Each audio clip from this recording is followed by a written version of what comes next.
All right. Good evening, everyone. Welcome back to another exciting weekend of Osborne Motors Endurance Challenge. Welcome to the back half of the season number 12. We're in week number 5. I am Fettuccini, once again, bringing you all the racing action from the booth. Once again, flying solo. Kevin Hayes there, as you see on track, currently getting some practice laps in. My co-host of last year, in tie for the leadership of the points. We'll go over those in between our 2 sprint races we have tonight. First up is going to be at the Mobility Resort Motegi. If I can find my buttons to showcase that to you, we'll find out if that's the case. If I hit a couple of them here, we should see some race info pop up. There it is. And that will show you where we're at tonight. Mobility Resort Motegi, the full road course in Japan, and the namesake of the racetrack, or the racetrack is the namesake of the city that it's in, Motegi. It is a 4.75 kilometer circuit, a pretty lengthy one in terms of how far some of these are. You could almost run a 5K foot race with this as we follow a couple of these drivers in. As always, single LMP2 class, GT3 Pro AM splits, alternating sprint enduro format. Nothing new there for those of you who are veterans of the channel. Let's see here. I want to do that real quick. Just make sure I don't accidentally pop some speakers. I'm not going to try not to, but we'll find out here. Looking at the times in practice here, and they are pretty fascinating. Nate Sides topping the timing towers by 5 hundredths of a second to Tyler Roberts. Kevin Hayes rounding out that podium there as we see him from the rear end of Andre Saba as the AI cameraman gets a few good shots. Andre Saba, one of the 3 GT3 Pro drivers currently on track. Michael Doyen and Kevin Medina rounding out that podium at the moment. Tommy Leeson in the lead of GT3 AM. In the lead of GT3 AM tonight, but as we can see with the race, as we'll look at in between the races here, will be a little bit different this evening. Once we get to the championship standings. There we go. That's the word I was trying to put there. So, coming up on a sprint race. For those of you who aren't super familiar with this, it's going to be 30 minutes of racing. No real pit stop required for these drivers. It's going to be a mad dash to the finish, and we're going to try to keep up with as much of it as we can. Total of 21 drivers currently registered for the race. We'll probably see some more when we get to Suzuka in just a little ways time.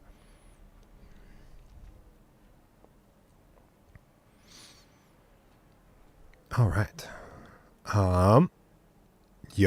Welcome, Noah, to the broadcast. Project Can Tell No. Sean Roberts also getting into the side there as we're hanging around with the drivers out in practice. Tony Caicedo mostly getting one of his first runs into the season. I think he was out last sprint weekend.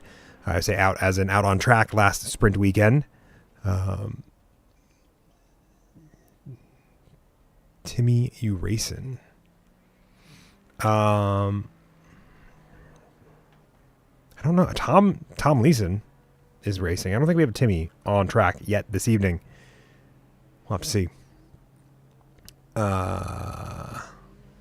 Yeah. Taking a look at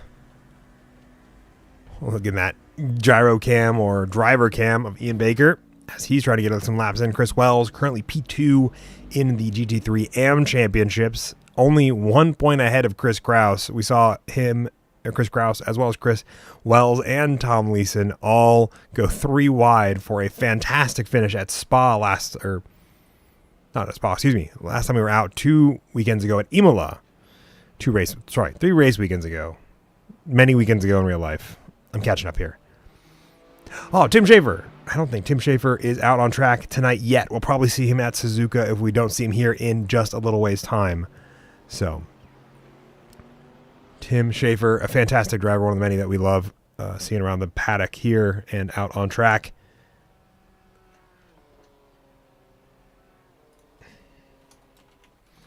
Not Adam Dahl. Also out this week.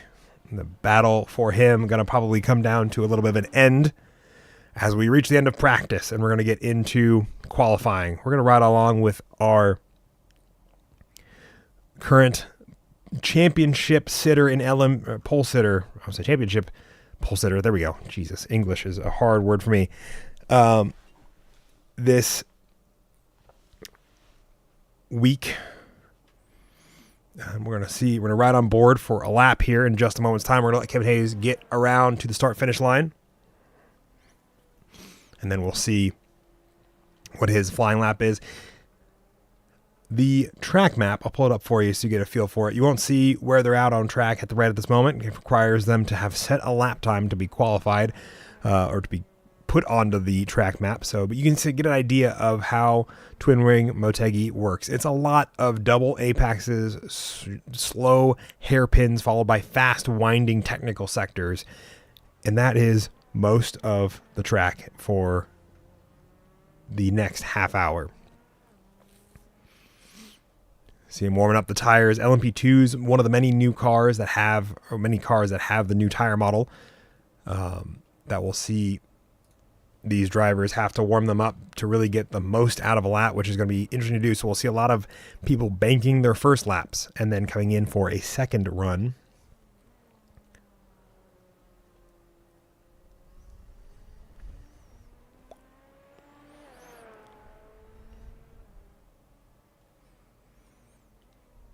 All right. Now onto the kind of old start-finish stretch. It's where it used to be for Twin Ring Motegi when it was, Mobility Resort Motegi when it was Twin Ring Motegi. And before they added onto it and added in an oval section. So fast 90, a little over 90 degree right-hander is one of the last couple corners here before they come across the start-finish line after another final chicane to round out the lap. We'll ride on board here. As we come across the start-finish line, there's the DRS zone. If you're in one of the cars that on iRacing that has a DRS button, you activate it there. Hard onto the brakes, about the 50-meter board. You're really looking to open up this car to get a good run out of the second of these two 90-degree corners. Utilize all that track down the second stretch. Now this one's going to a little bit unique as it is a 90-degree into like this nice winding bend of turns 4 and 5. 4 entirely there. And then back down another stretch. It is such a winding set of courses. And then a hard, almost a cute hairpin. Not quite, but almost. We'll see him go back out there. And for turn number, that's 7 at that point. Through the S's. A fantastic set of sweepers that go up a little bit, and this is the incline that you'll then turn into a decline later. A little bit of elevation on this track, which I think is one of my favorite things about Twin Ring or Mobility Resort Motegi, is that you have some elevation on the back half of the lap that you don't see enough of, I feel like, over the course of iRacing. But I don't think you go to Twin Ring. Oh, gosh, I'm going to keep on saying Twin Ring now that I've brought it up and I'm thinking about it. Into the hairpin for Kevin Hayes as he rounds out the back half of this lap onto the back stretch. This nice long straightaway that used to be the start-finish stretch, still is for a couple of the shorter layouts of this course. And you'll see him dive onto the brakes here really late, about 75 meters in between those 150-meter boards. Get back on the power for the last couple of corners. And swing around through this chicane. Great exit here always dictates a good lap time. And we'll see him come across the line to set his first lap time here. And that will put him, I think, into first because he's the first one to put a lap time in.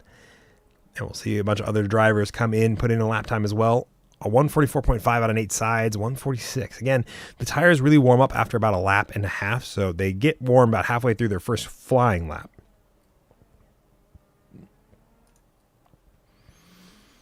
Going to see right on board who's coming across the start-finish line soon here. Andre Saba. Let's ride along board with Andre Saba in that Mustang GT3 vehicle. A little bit different. You got the loud V8 motor going on in the background here. It's not as loud for you guys, but it's loud for me. Going through turns number 1 and 2. Big difference here you're going to see is a little bit more braking, a little bit less throttle mid-corner until the corner exit throttle. And then you get a little bit more gentle with the throttle application, especially through kind of these technical double apexes you have at the opening part of the lap. We'll see Andre Saba get through this acute hairpin and do a lap here. All right.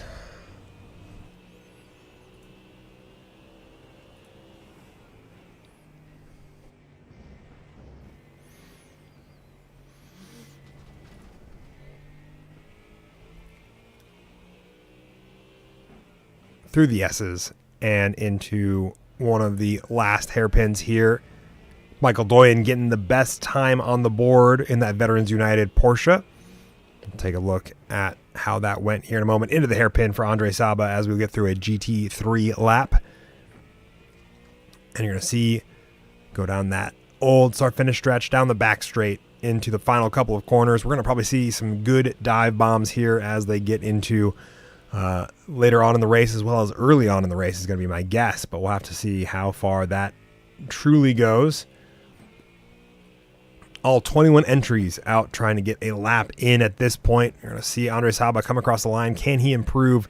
We only have 3 GT3 Pro drivers. Andre Saba currently sitting at the bottom of them, so even finishing this race for these drivers will get them some solid points. Oh, and he gets to the top of the board with that 151.072, pulls it over to bring that qualifying to an end. Very happy with those results. So, talking about a couple more times that I'm interested in as we wrap up qualifying here in a little ways. Chris Kraus also trying to get a lap time in. Patrick Cantrell still needs to do so as well. Michael Doyen trying to get a better lap time in. We'll see him go down the start-finish stretch down the old start-finish stretch, heading towards the last few sets of curves that are a fast left-right hander.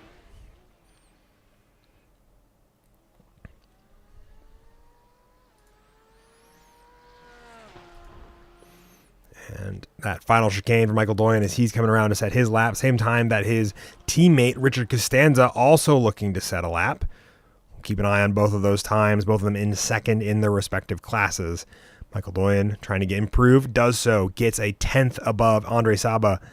Richard Costanza does not improve from his most recent run with a 152.652 for him. Michael Doyen wrapping it up, calling it a day. Patrick Cantrell still trying to get a lap time in. Charles Rhodes still also needing to put a lap time in for GT3 AM. Chris Kraus also on that series of drivers that have yet to file a lap time. One of 3 at this point, with Tony Caicedo being the final one of LMP2 to get a lap time in. Currently 10 drivers in LMP2. It's always a field I love to see the numbers as they are.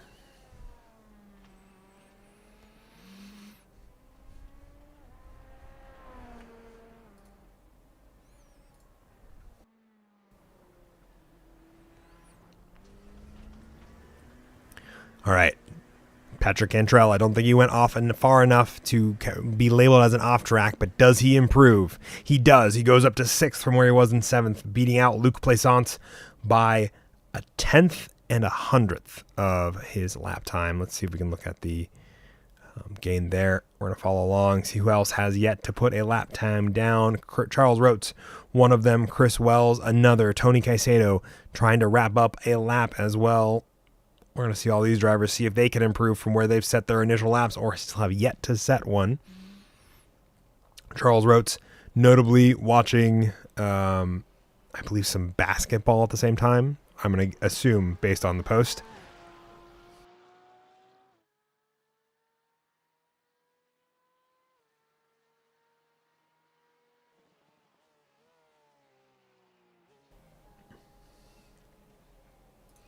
All right. Charles Rhodes getting a lap time on the board pretty far down from the points leader, or not points leader, but the current class leader, Tom Leeson.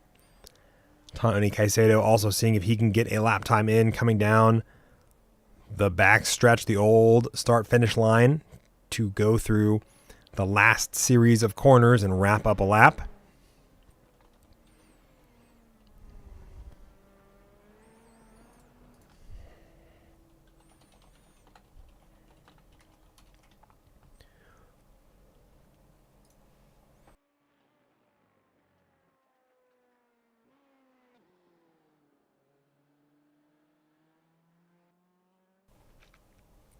And qualifying comes to an abrupt end as we get through the first of our 2 sprint qualifyings tonight, the second one being at Suzuka here in just a moment's time. We're going to see these drivers now begin to grid up for the main event.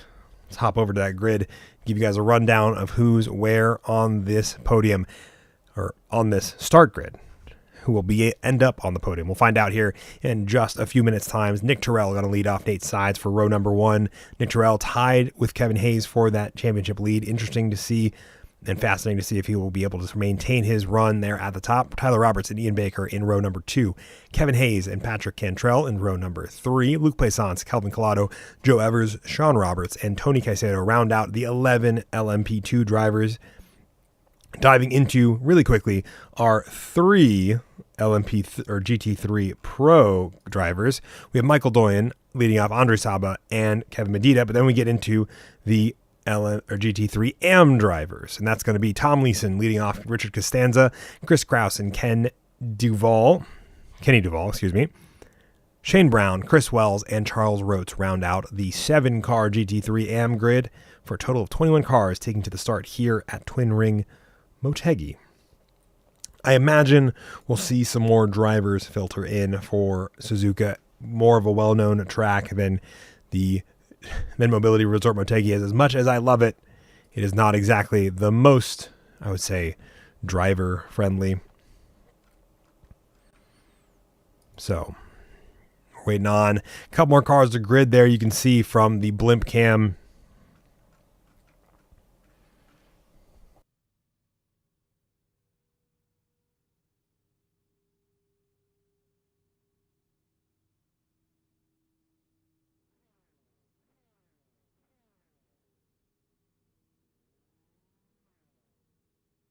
And the lights go up for us on stream, which will mean that they are going to get rolling here for a little bit. And then we'll see whether or not all of them take the grid. I believe we had a couple not start where they were positioned. Ian Baker is the driver, the lone LMP2 that does not take to the grid. The rest of the field seems to do so. LMP2s getting their tires warmed up back here. Michael Doyen going to leave a sizable gap between the LMP2s and the GT3s, but you can see that they're off as well. I'm going to dive onto the rear of this wobbling LMP2 of Nick Terrell, who will have the inside line going into turn number 1, which is going to be that entire first hairpin.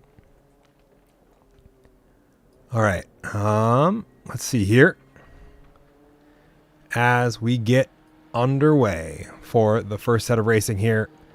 We got to wait till the green flag drops, which means those lights light up for us, and now they're away. Nick going to get a pretty decent run. Nate Sides getting a better one, however. Nick Terrell siding off both Tyler Roberts and Kevin Hayes, really getting in front of Kevin Hayes there into the opening sector. Both of the rest of the drivers filing through 2x2 pretty much as they were on the start. Michael Doyen going to lead off Andre Saba and Kevin Medina. Chris Kraus going to get into the mix there in that Corvette at the same time.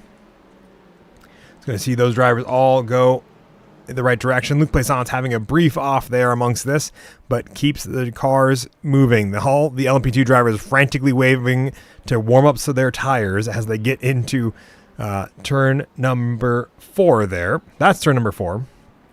So turn number 1 is the entire first hairpin. Turns 2 and 3 are the 2 awkward ones. This is 5 and this is 6. Coming up here in just a moment, going to be 7 and 8, the S's, as Nate Sides still leads Nick Terrell and the rest of the field. A pretty calm start to the grid. A few drivers picking up spots, a couple more losing positions.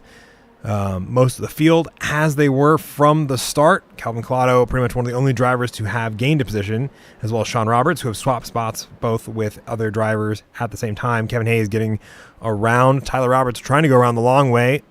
Chops off the nose. We'll see if that turns into an over-under here. But this battling between Kevin Hayes and Tyler Roberts going to lead them to have a little bit of a gap here going into the end of the back stretch as they continue to warm those tires up. GT3, Michael Doyen still holding off Andre Saba and Kevin Medina, building a little bit of a gap up. I think Michael Doyen's really enjoying this track here. Chris Kraus jumping 2 positions to get ahead of Tom Leeson and Ken DeVell. Richard Costanza, one of the big drivers, who was moving backwards and dropping down the order. I think that's what my brain was trying to say. Said it all at once and then didn't end up saying enough. So, end of the first lap. And pretty much most of the drivers as they were. Luc Plaisant's going to talk, is upset with someone. I think they had a bit of a crash there. Let's take a look back as we are continuing onward. We're going to smooth this up to real time. Gets a little spun as they're trying to go through. And, Tony Caicedo. Big evasive action from Michael Doyen there. Keeps him in the race here. But that's going to bring both Kevin Medina and Andre Saba closer to where Michael Doyen is, as a couple of drivers try to get back through the order. Ian Baker, one of them, as well as Luc Plaisant further back. All right. Andre Saba, and Chris Kraus getting into it. It almost looks like a little bit of contact there. Bumper to, some door banging. As they get through the S's, that's going to be a bump to the rear end of Chris Kraus. Kevin Medina clearly making that work. Oh my gosh, Ian Baker locking up, trying to not get into it with another driver. Ends up, I think, bumping into Luc Plaisant as the car is blinking pretty heavily. And that's going to give Luc Plaisant a meatball, unfortunately. That front right or front left is just broken and doesn't want to turn. Yeah, front left is labeled as damage there. Tony Caicedo on wet tires. I'm not sure that's right for our system. As we get through lap number 2 here, Nate Side setting the fastest lap of the race so far by about 4/10 to Nick Terrell. As you saw that right there, the rest of the field pretty much filing back behind them. Tony Caicedo, Luc Plaisant both diving into pit lane to resolve their issues. Tony Caicedo having a black flag for speeding on the pit entry as well. So a bad race goes from bad to worse for him. And we will see how this develops here over the next little while. GT3, pretty much as it was. Michael Doyen getting around Andre Saba getting around Michael Doyen. Jeez. One of those, I'm trying to figure out where that pass happened. And I wonder if it was not some, not GT3s. Big slide out of Michael Doyen. Barely keeps it together. But as a result, we'll see Michael Doyen getting passed by Andre Saba for the lead here. His reign and his speed getting him probably back into the fight here, I think, within the next couple of laps, because he has a pretty sizable gap on his best lap time versus Andre Saba's by a couple tenths here, but we'll have to see whether or not that holds. Nate Sides still ahead of Nick Terrell and the rest of the field. The battle between the championship leaders for LMP2 also going to be duking it out behind them. But Nick Terrell finding a little bit more pace than Kevin Hayes here as they come across the start-finish stretch once more. Now, this track is always an interesting one because it has an oval ring that you can see there just outside of the road course. And you even dive under it at one point when you're driving around. Kevin Hayes setting the fastest lap this time by as well with a 1:45.226. And I'm trying to see what is happening action-wise. Kevin Hayes as well as Kevin Medina and Chris Kraus. Let's ride along board with Kevin Medina as we're looking at another lap here between these two drivers. These two drivers have been bumping and grinding as much as they can be, and Kevin Medina trying to keep himself pretty close to the GT3 Pro field, because if he does that, he gets himself some serious points to continue this fight on the GT3 Podium Championships. But Chris Kraus believes he's faster, and so far has proven that that is correct to get around him. So we'll have to see as this race continues. Kenny Duval, as well as Tom Leeson and Chris Wells. I think Chris Wells Kenny Duval right behind Tom Leeson for P2 in class. Both these drivers behind Chris Kraus. Let's see if I hop out of the onboard here. That Mercedes AMG GT3 trying to find the way around the Aston Martin, both these front-engine GT3s. So a good old bit of driving here, and it'll be a lot of it, will be down to the drivers. All right. Back at the front of the field, taking a look here in a moment. I'm going to watch these drivers for a little longer. About 0.3 separate these drivers. Tommy Leeson is it's a little slower on the exit here, and that draft from the other GT3 in front of him is going to give Kenny Duval plenty of room here to try to close the distance in between the sets of corners here. Looks for the outside, throws the fake, gets in behind, ends up sliding a little ways back, but has a much better run onto the start-finish stretch. This might be the opportunity for a pass here. We'll have to keep an eye on it as they go down to turn number 1. Ken has the speed. Tom probably has the better route through. Has to brake a little bit more to not run into Tommy Leeson. Is able to do it. All right. Yes. Camera betraying me there for a moment, but that looks like Kenny Duval has gotten around Tom Leeson. Tom Leeson now trying to find his own way back, as well as right in front of them, Chris Kraus getting passed by Kevin Medina for P3 overall. That way Kevin Medina still rolling with the GT3 pros, trying to get in front of them. Andre Saba still about a second ahead of Michael Doyen. Michael Doyen not finding the time he was finding earlier. Not losing it too much either. Only a few tenths separate their best laps, and 100th separates their most recent laps.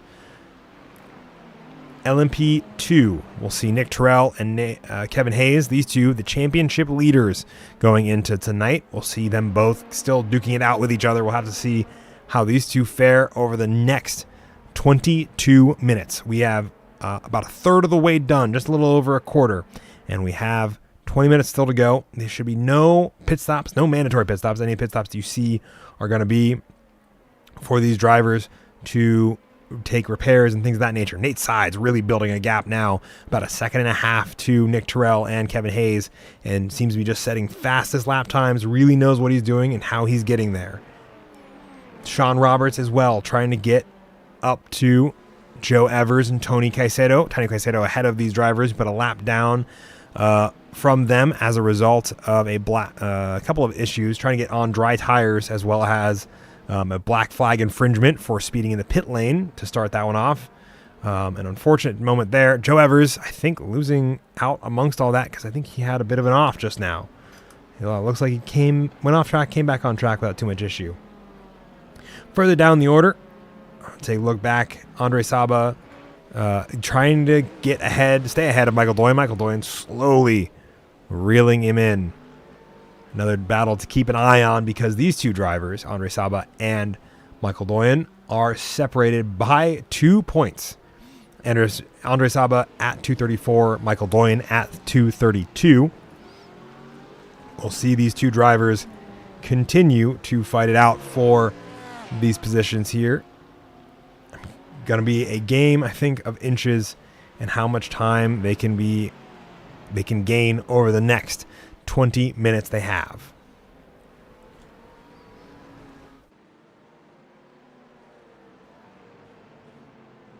Do I get paid for this? No, I don't.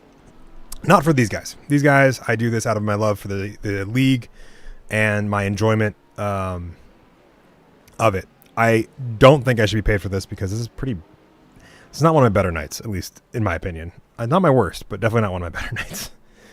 I do this for other leagues, and I do get paid for those leagues, and those ones are the ones I try, I think, just a smidgen harder on. These are always my favorite ones to call, though, because I love the guys, and I love watching them race. I've also loved racing with them. I've driven with most of the drivers here on track in previous seasons. If you go back in the archives, you'll find one Fennicini very badly turning laps. Well, not so badly sometimes. I had a couple of good races. But I've driven with a lot of these drivers here on track, and I absolutely love doing this. So, no, in short.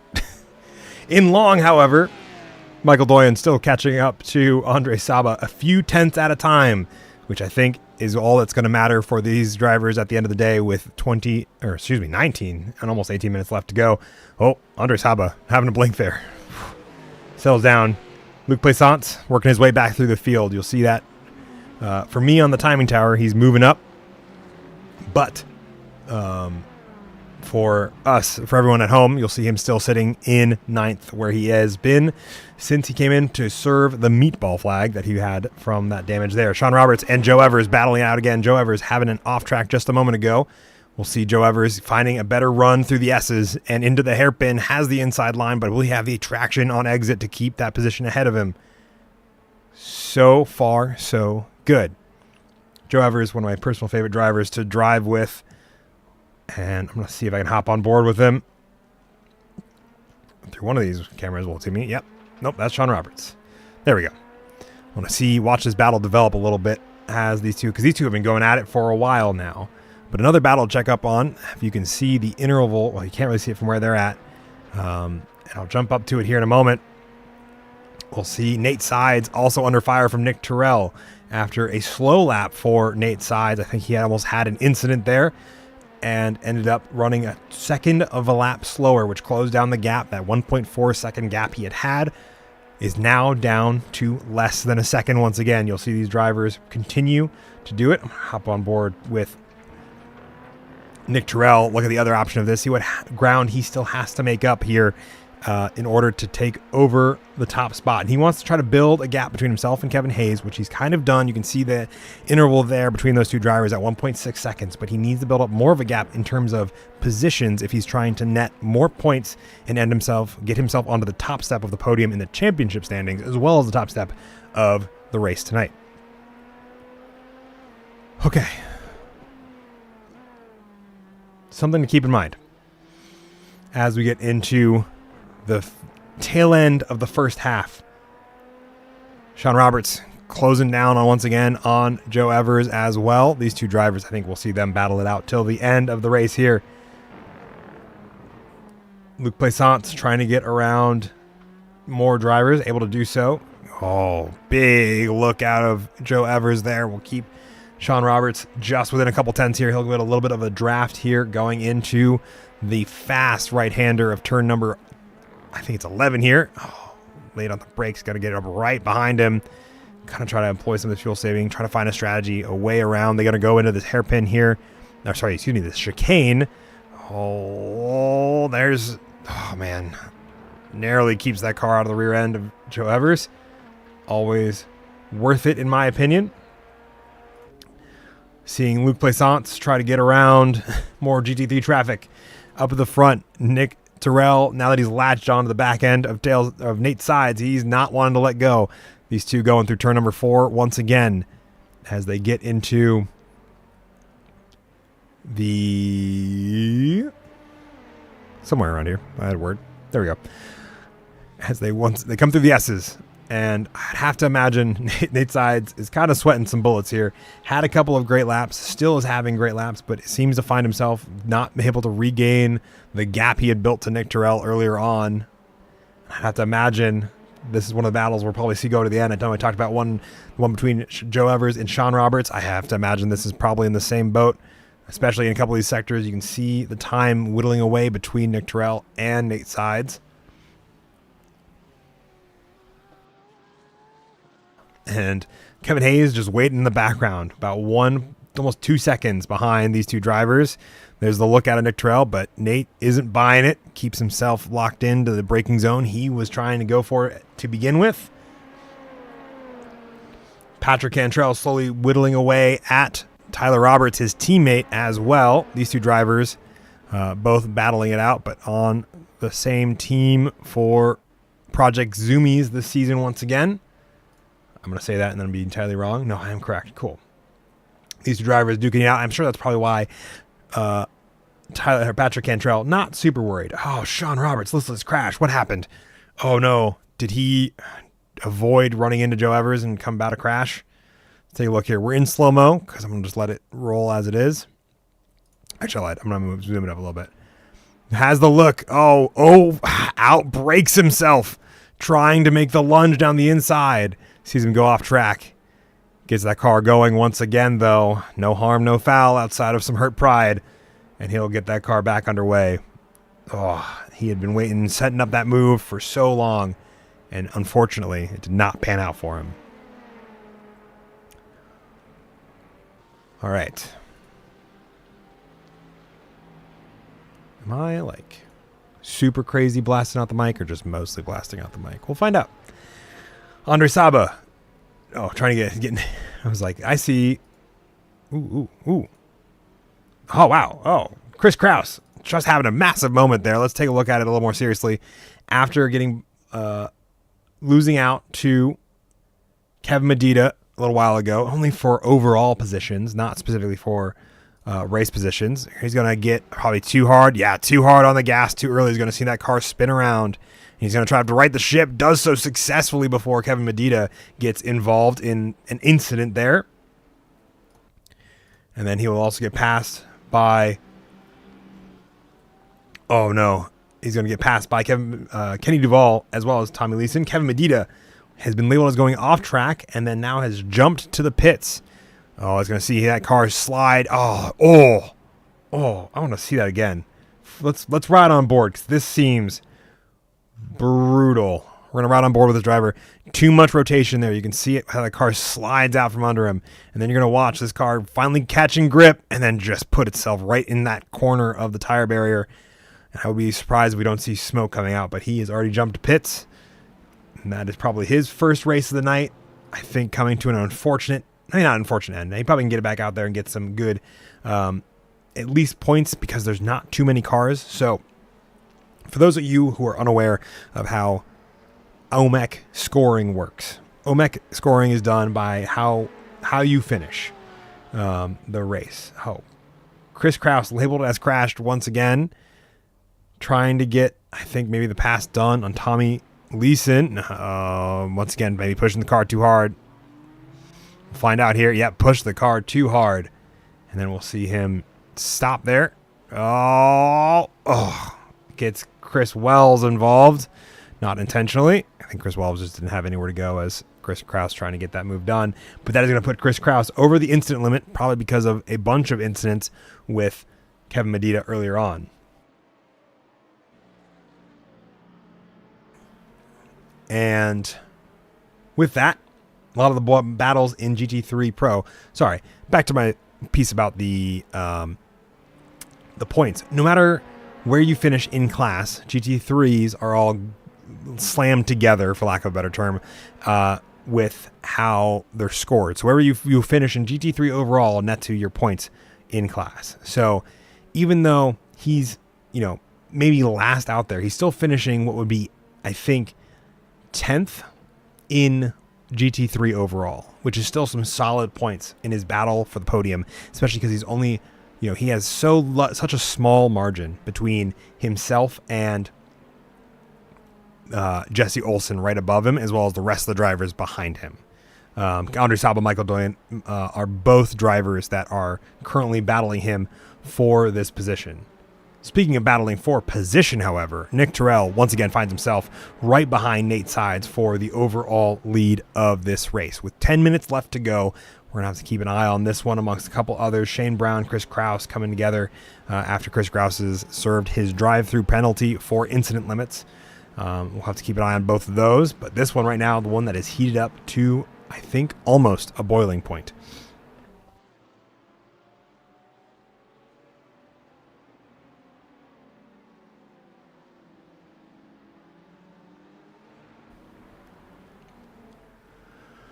All right, take a breath, take a breather. Oh, need to find myself a beverage at some point between rounds. Maybe I can convince my significant other to grab me one. But these two still within a few tenths.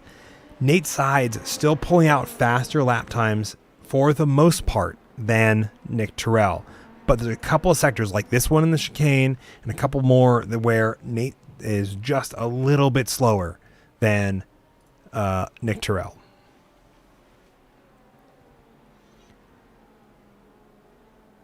All right. Keep an eye on it, where everything's at. Let me see. 4/10 separate these drivers. The last battle on track at the moment that is within a second. The only one that seems to be getting back into a fight. You can't see it here, but Chris Kraus and Shane Brown also within a second of each other there and kind of closing here and there. We'll see how that develops. But once again, Nate Sides, Nick Terrell duking it out for the lead of this race. As this has been happening, Kevin Hayes slowly reeling both of them in as he's kind of driving in a vacuum. He doesn't have to doesn't have to fight the other drivers like Nate is going to have to fight Nick and vice versa.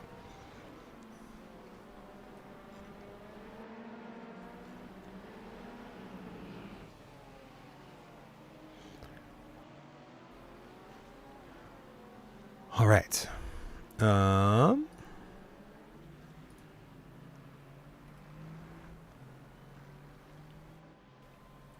With this battle on track, I think it's going to take us to the end of the race before they figure out who is where. 8 minutes left on the clock. Not a lot of time for the job to get done if Nick Terrell wants to get around and try to give himself a little bit of buffer going into this week for the second race of the night at Suzuka. We've got to remember, after this half-hour race, we got another half-hour race coming up in just a little while where the drivers are going to go to one of my favorite tracks, especially for prototype driving, but all driving pretty much in general. Suzuka is fantastic for it. Such a technical course, such a long course as well. We probably won't see a ton of multi-class like we do here. We're just starting to see them come up to the back half of the main GT3 AM drivers from where they're at. And I think the same is going to be true for the next race at Suzuka, but because it's a bigger track, I'm not even sure we'll see them overlap even as much as we see here. Nate Sides making the look down the inside of Richard Costanza. Nate Terrell trying to make it through as well. Both these drivers are going to end up going a little bit slower as a result than Kevin Hayes, who's behind them, chopping down the gap between the drivers even further.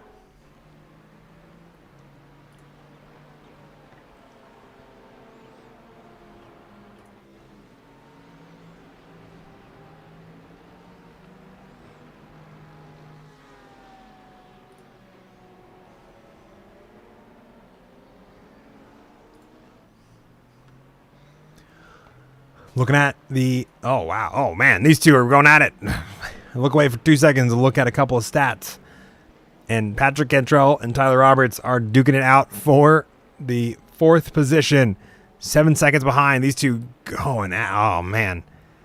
They're going to swap positions there, and we'll probably see whether or not they swap back here before the end. Both of them drag racing down the old start-finish stretch, this back straight before turns 11 through 14.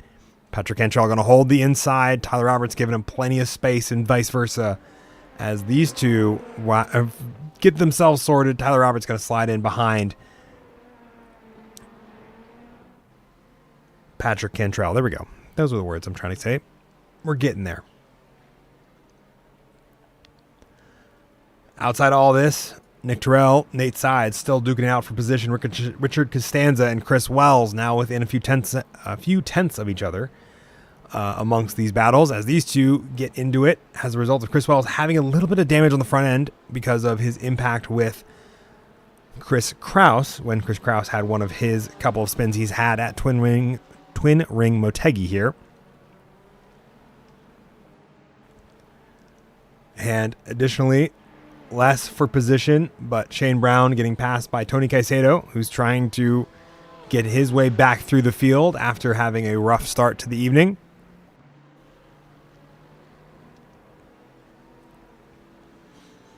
Seeing how these two are, I'm excited to see where they end up. Nick Terrell and Nate Sides, 2/10 apart from each other.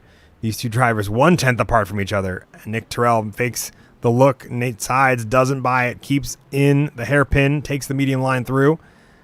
And they're going to see whether or not they can get around this Aston Martin GT3 of Tommy Leeson before the closing stints here.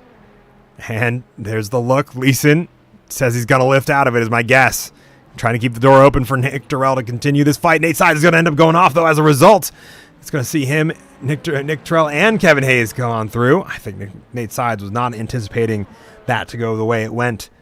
But that's going to drop him out of the top step of the podium. Nick Terrell and Kevin Hayes going to upgrade to the top spot. Nate Sides going to have to try to recover what he can. But with only 4 minutes, even less than that, 3 minutes left to go, I don't imagine it's going to happen anytime soon. But we still have Suzuka and its race to get to.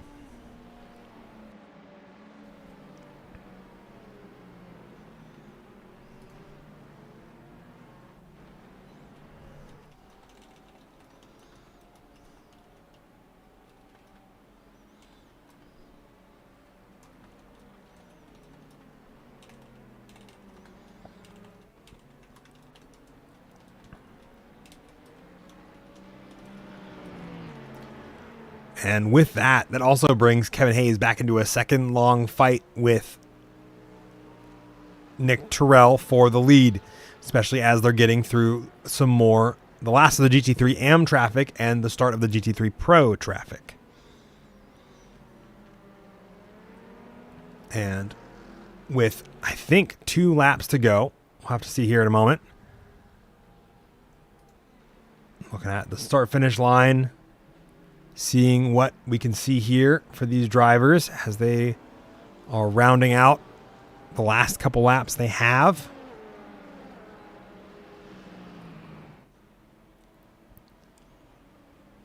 Sean Roberts catching up to Joe Evers in the closing stages as well. Richard Costanza getting even closer to Chris Wells. Keeping up with a couple of these battles as we're getting into the closing stages here. To see if Richard Costanza has enough to get around Chris Wells with only 2 laps to go. These drivers setting about 2-minute lap times. Just under, actually. 1 minute 45 seconds. So we'll have to see if that is, in fact, how that's going to go. Ian Baker also making up time here in the closing stages. Joe Evers and Sean Roberts within 0.2 of a second of each other. These drivers, we saw them duke it out before. We'll see them duke it out again as we get into the closing stages here. See if Sean Roberts can get around Joe Evers while remaining on the track this time. Last time we saw him, he had a bit of an incident, and we're going to see if these 0.2 end up going well all the way down to the wire.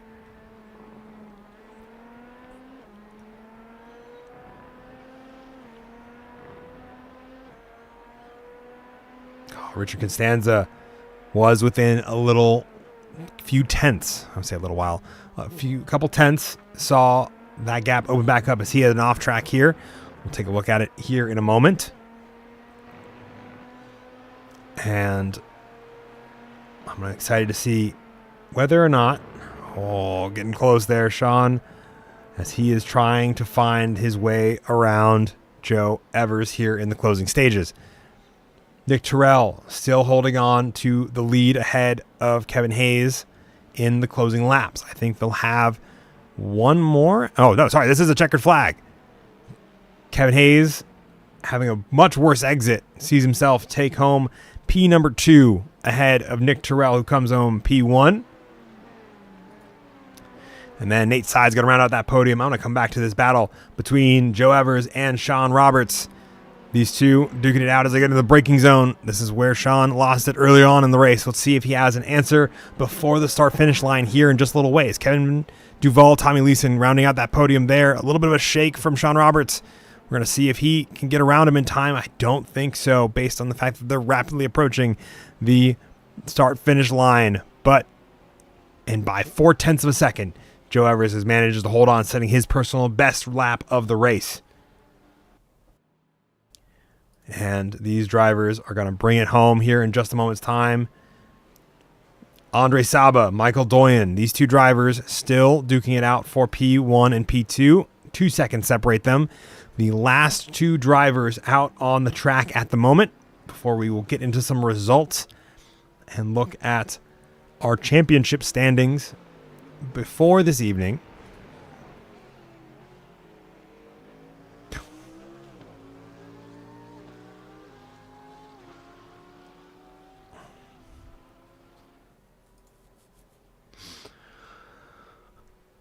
All right, come down the backstretch.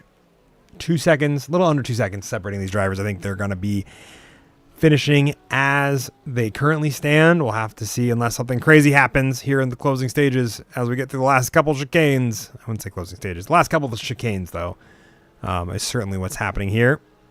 We'll see Andre Saba take home the GT3 Pro win alongside Michael Doyen for second. And then Kenny Duvall leading GT3 AM.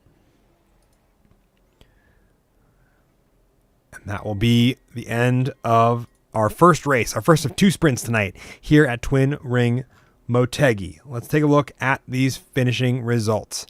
Nick Terrell is going to take home the win after a late race slide from Nate's side, sees him tumble down to third on the podium. In between both of them is going to be Kevin Hayes, who was hanging out waiting for something to go wrong between that fight between Nate's sides and Nick Terrell all evening. Patrick Cantrell and Tyler Roberts going to round out that top five. Kelvin Collado, Joe Evers, Sean Roberts, Luke Plaisance, Tony Caicedo, and Ian Baker are the 11 LMP2 finishers this evening for the first race here at Motegi. Here in just a moment, in GT3 Pro, we only have 3 drivers, so all of them I think are going to make some decent points. Andre Saba, Michael Doyen, and Kevin Medina. But Kevin Medina finishing, I think, 10th in GT3 overall, with all 7 GT3 AM drivers in between them. Kenny Duval coming home with that win after Chris Kraus having a couple of spins after a pretty commanding lead to start, followed up by a bit of rough times and then a black flag for incident limits.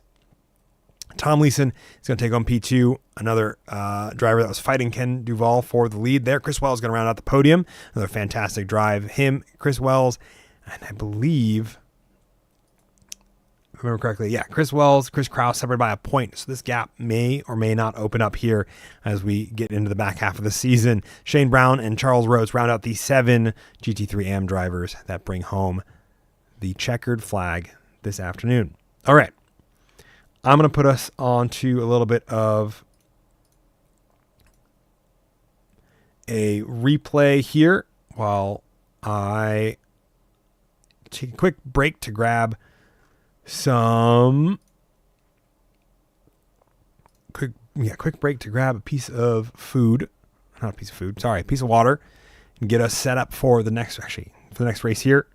And then we'll go over the race results. Actually, hold on. I'm going to bring Nick Terrell in the booth. Actually, am I? Why not? Maybe not. I've been thinking about it. I'll think about it. I'm going to go grab a water because I do desperately need some water. We'll be back in about 5 minutes. Stick with us.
All right. Well, there's my stats. Welcome to some stats real quick because I didn't change things over. Good job, brain. There we go. There's your jank for the day. Followed up with some points.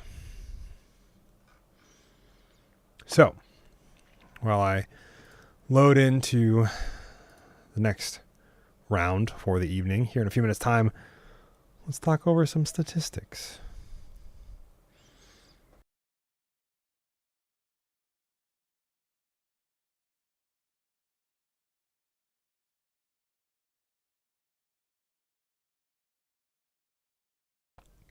The statistics that I need to add something. I thought I had whatever. Heck. All right, there we go. Want to make sure we had something going while we aren't listening to, or just listening to my voice and then a little bit of music. So, the OMEC championship standings. We're going to start at the top of this page and then we'll work our way down. Then we'll go over to the team standings.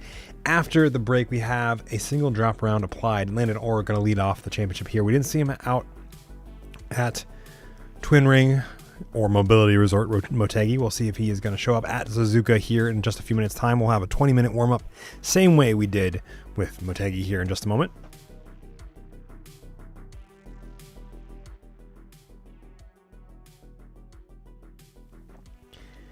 After him in second is going to be Chris Wells, only a point ahead of Chris Kraus. The first race tonight, I think, is going to see these two at least flip. We'll have to see if anyone else also adds to that. Adam Dahl not here tonight as work, real life is keeping him away. Tommy Leeson also having a pretty fantastic result. We might see the gap close between him and the other two podium drivers from where they are right now. Wesley Waddell, Charles Rhodes, Richard Costanza, Jordan Oliver, and Kyle Orovets also going to round out the podium here. I didn't see Jordan Oliver or Kyle Orovets for this battle for 9th.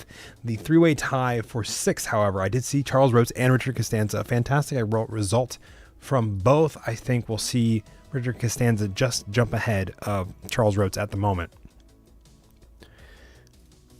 The rest of the field, Wesley Woods, Bob Lindell, Jason Scott, Shane Brown, which we haven't seen in a few races, in a couple races, as well as Marcus Osborne and Ken Duvall, all rounding out the 16 drivers that are on the GT3 AM podium. GT3 Pro, we're going to start with Olivier Ian Belanger, off kind of on his own for the moment, but that gap is closing as due to drop round, as well as a couple other things. We'll probably see that gap close a little bit longer. Didn't see him out for the first race tonight either. Most drivers don't seem to have Mobility Resort Motegi, and it makes me sad because I love that race. Love that track. So, let's see.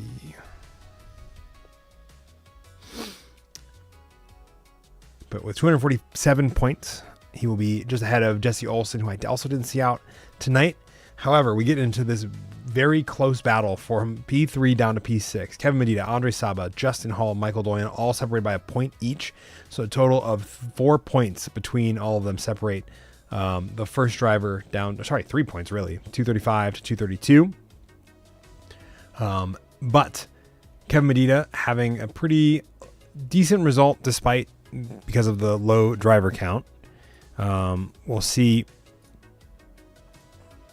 as well if how he does here coming up in just a minute. But Andre Saba taking home the win tonight in GT3 Pro is going to definitely boom him up the order. Michael Doyen coming home in second. Another fantastic result for both of them. We'll see these drivers, I think, move up. Justin Hall I didn't see out earlier tonight, but we'll see if he gets into Suzuka here in just a moment. Matt Markley, not far behind either. Don't think I saw him at Mobility Resort. I'll have to see if you see him further on. William Master, Alex Arduin, Dion Tover, as well as Greg Kakadurian. Going to round out the 11 drivers that have scored points in the GT3 Pro category.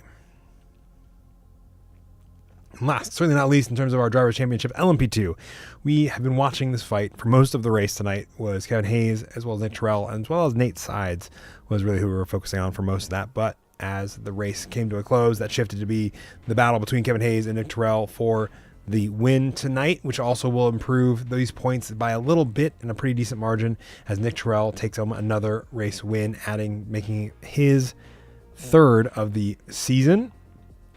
Kevin Hayes will probably be 1 point behind, depending on how they finish out tonight. But that's tie for the lead. I think is going to go swinging the way of Nick Terrell, at least for the moment. As we added more drop rounds, this may change, however. Mitch Wedeventura rounding out the podium. I didn't see him tonight in terms of the first race. We'll see if he jumps into the second here. Nate Side's going to round, or Kelvin Collado, pretty rough race for Kelvin. We'll see if he has more luck at Suzuka here in just a little while. But Nate Side's still coming home. I think P3, despite all of that, will have a fantastic result.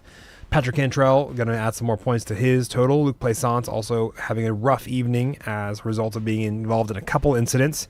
And we'll see whether or not he has the ability to come back from that, which I would have to imagine he's pretty easily able to do.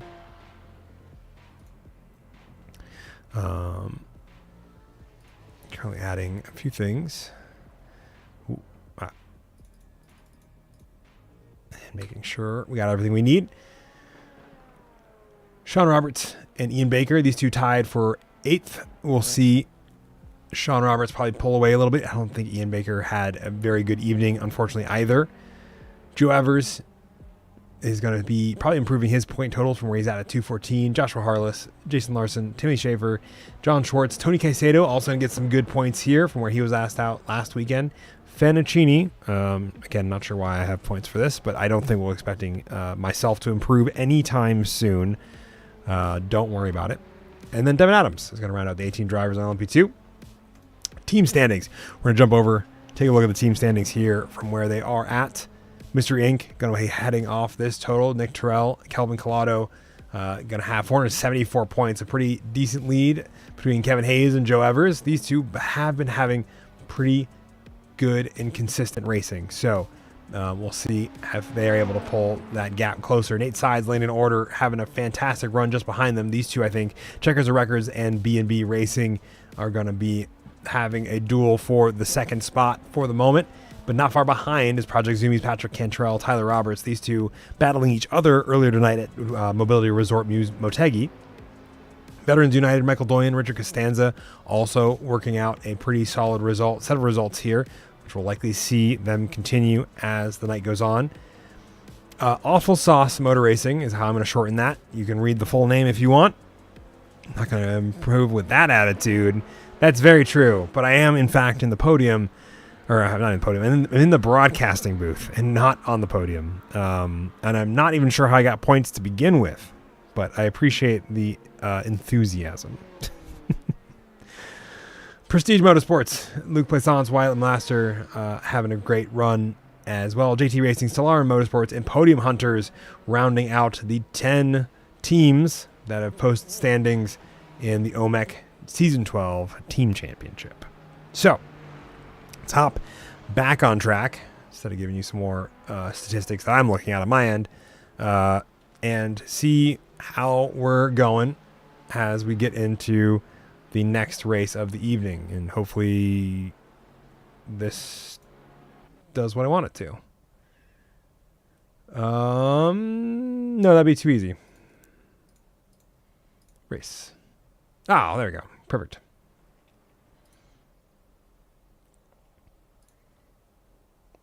We're just thing, but you don't hear it, so that's good.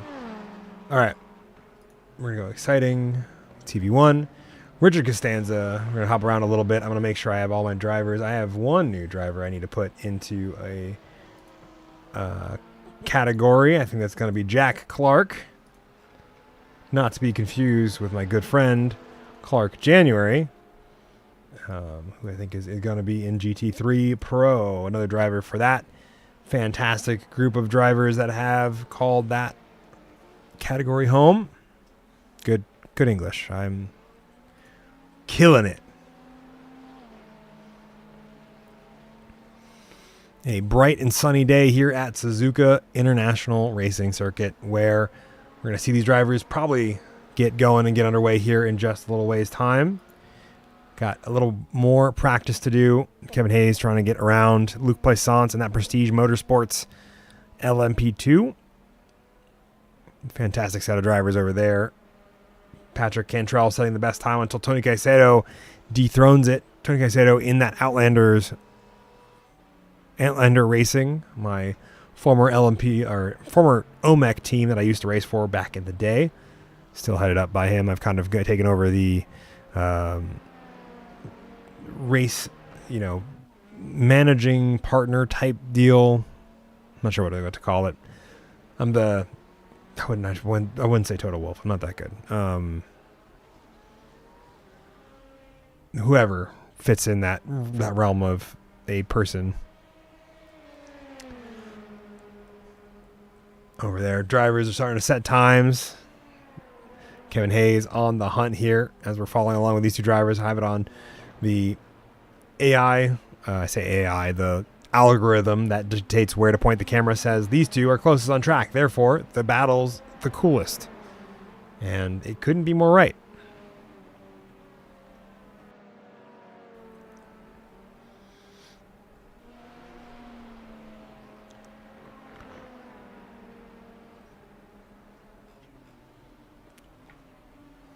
Get the feeling we might see a couple more drivers jump in. That's my hope. Already have a couple more, including the one Tim Schaefer for our driver, for our commentary, our chat, who was looking for him earlier. He's now in race. I don't think he set a lap time just yet, but he is out on track. Getting a lap time, I think, put in just now. Or that is his first flying lap, a 154.77. It's going to be a pretty great starting one. Oh, I have too many of these open. There we go.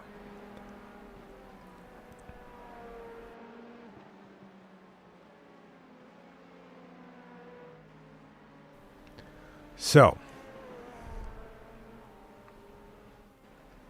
Ian Baker getting a better time in. Nick Terrell topping the timing towers by a second.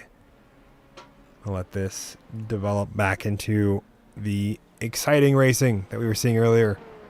It's Kevin Hayes trying to get around Tommy Leeson in that Gustin Martin, I think is the way he's called that. Nope, he's going to pull around and let Joe Evers through. Let these tires continue to warm up. Oh, no. Those tires were not warm enough. You see that snap slide. That's... let me see if I can hop over and see. But he's going back out. So one thing to point out, I'm going to showcase it for you here, is that Kevin Hayes is... What happened to my... Okay, that's because I went and joined... Nope, it just decided to rebuild. Okay. Kevin Hayes, who has not set a lap time here. Important thing to note, you can see it now once again. He's not letting these tires warm up. The tires, when they're cold, they don't like to grip as much, and then they will grip as they slide and overheat. I would pull him in, but he's not in right now. So you know who I will pull in? Pull in Nick Terrell. Nick, welcome to the broadcast booth. Howdy. How's your win over in Motegi just now? It was a gift from Nate, but yeah, it was good. Are we hoping to see the similar gift of a win from Nate here at Suzuka? No, I want him in my rearview mirror the whole time, optimally. I didn't like having to follow him and then only have Kevin back there behind me. It's like a single mistake. Kevin was going to benefit from it, so that's one reason it had me a little less inclined for any sort of dive or anything on Nate, because if it failed or even if it succeeded and all of a sudden we're too wide fighting, now Kevin's right there able to get the nose in too, so I had to think longer term too. Very nice. That makes sense. Are you cerebral, man? Not always all about pace. Yeah, you gotta think big picture. Are you excited about Suzuka? Yeah, I like this track. With the lap times, we probably won't even get clear through the GT3 field on lapping them, I don't think. So it might be interesting to be there in 30 minutes. The math states that you guys likely won't, given especially there's only like 7 seconds of lap difference between you all. And with there only being, 2 minutes of... Yeah, we'll get by them maybe once. Yeah. Yeah, that'll be it top, so...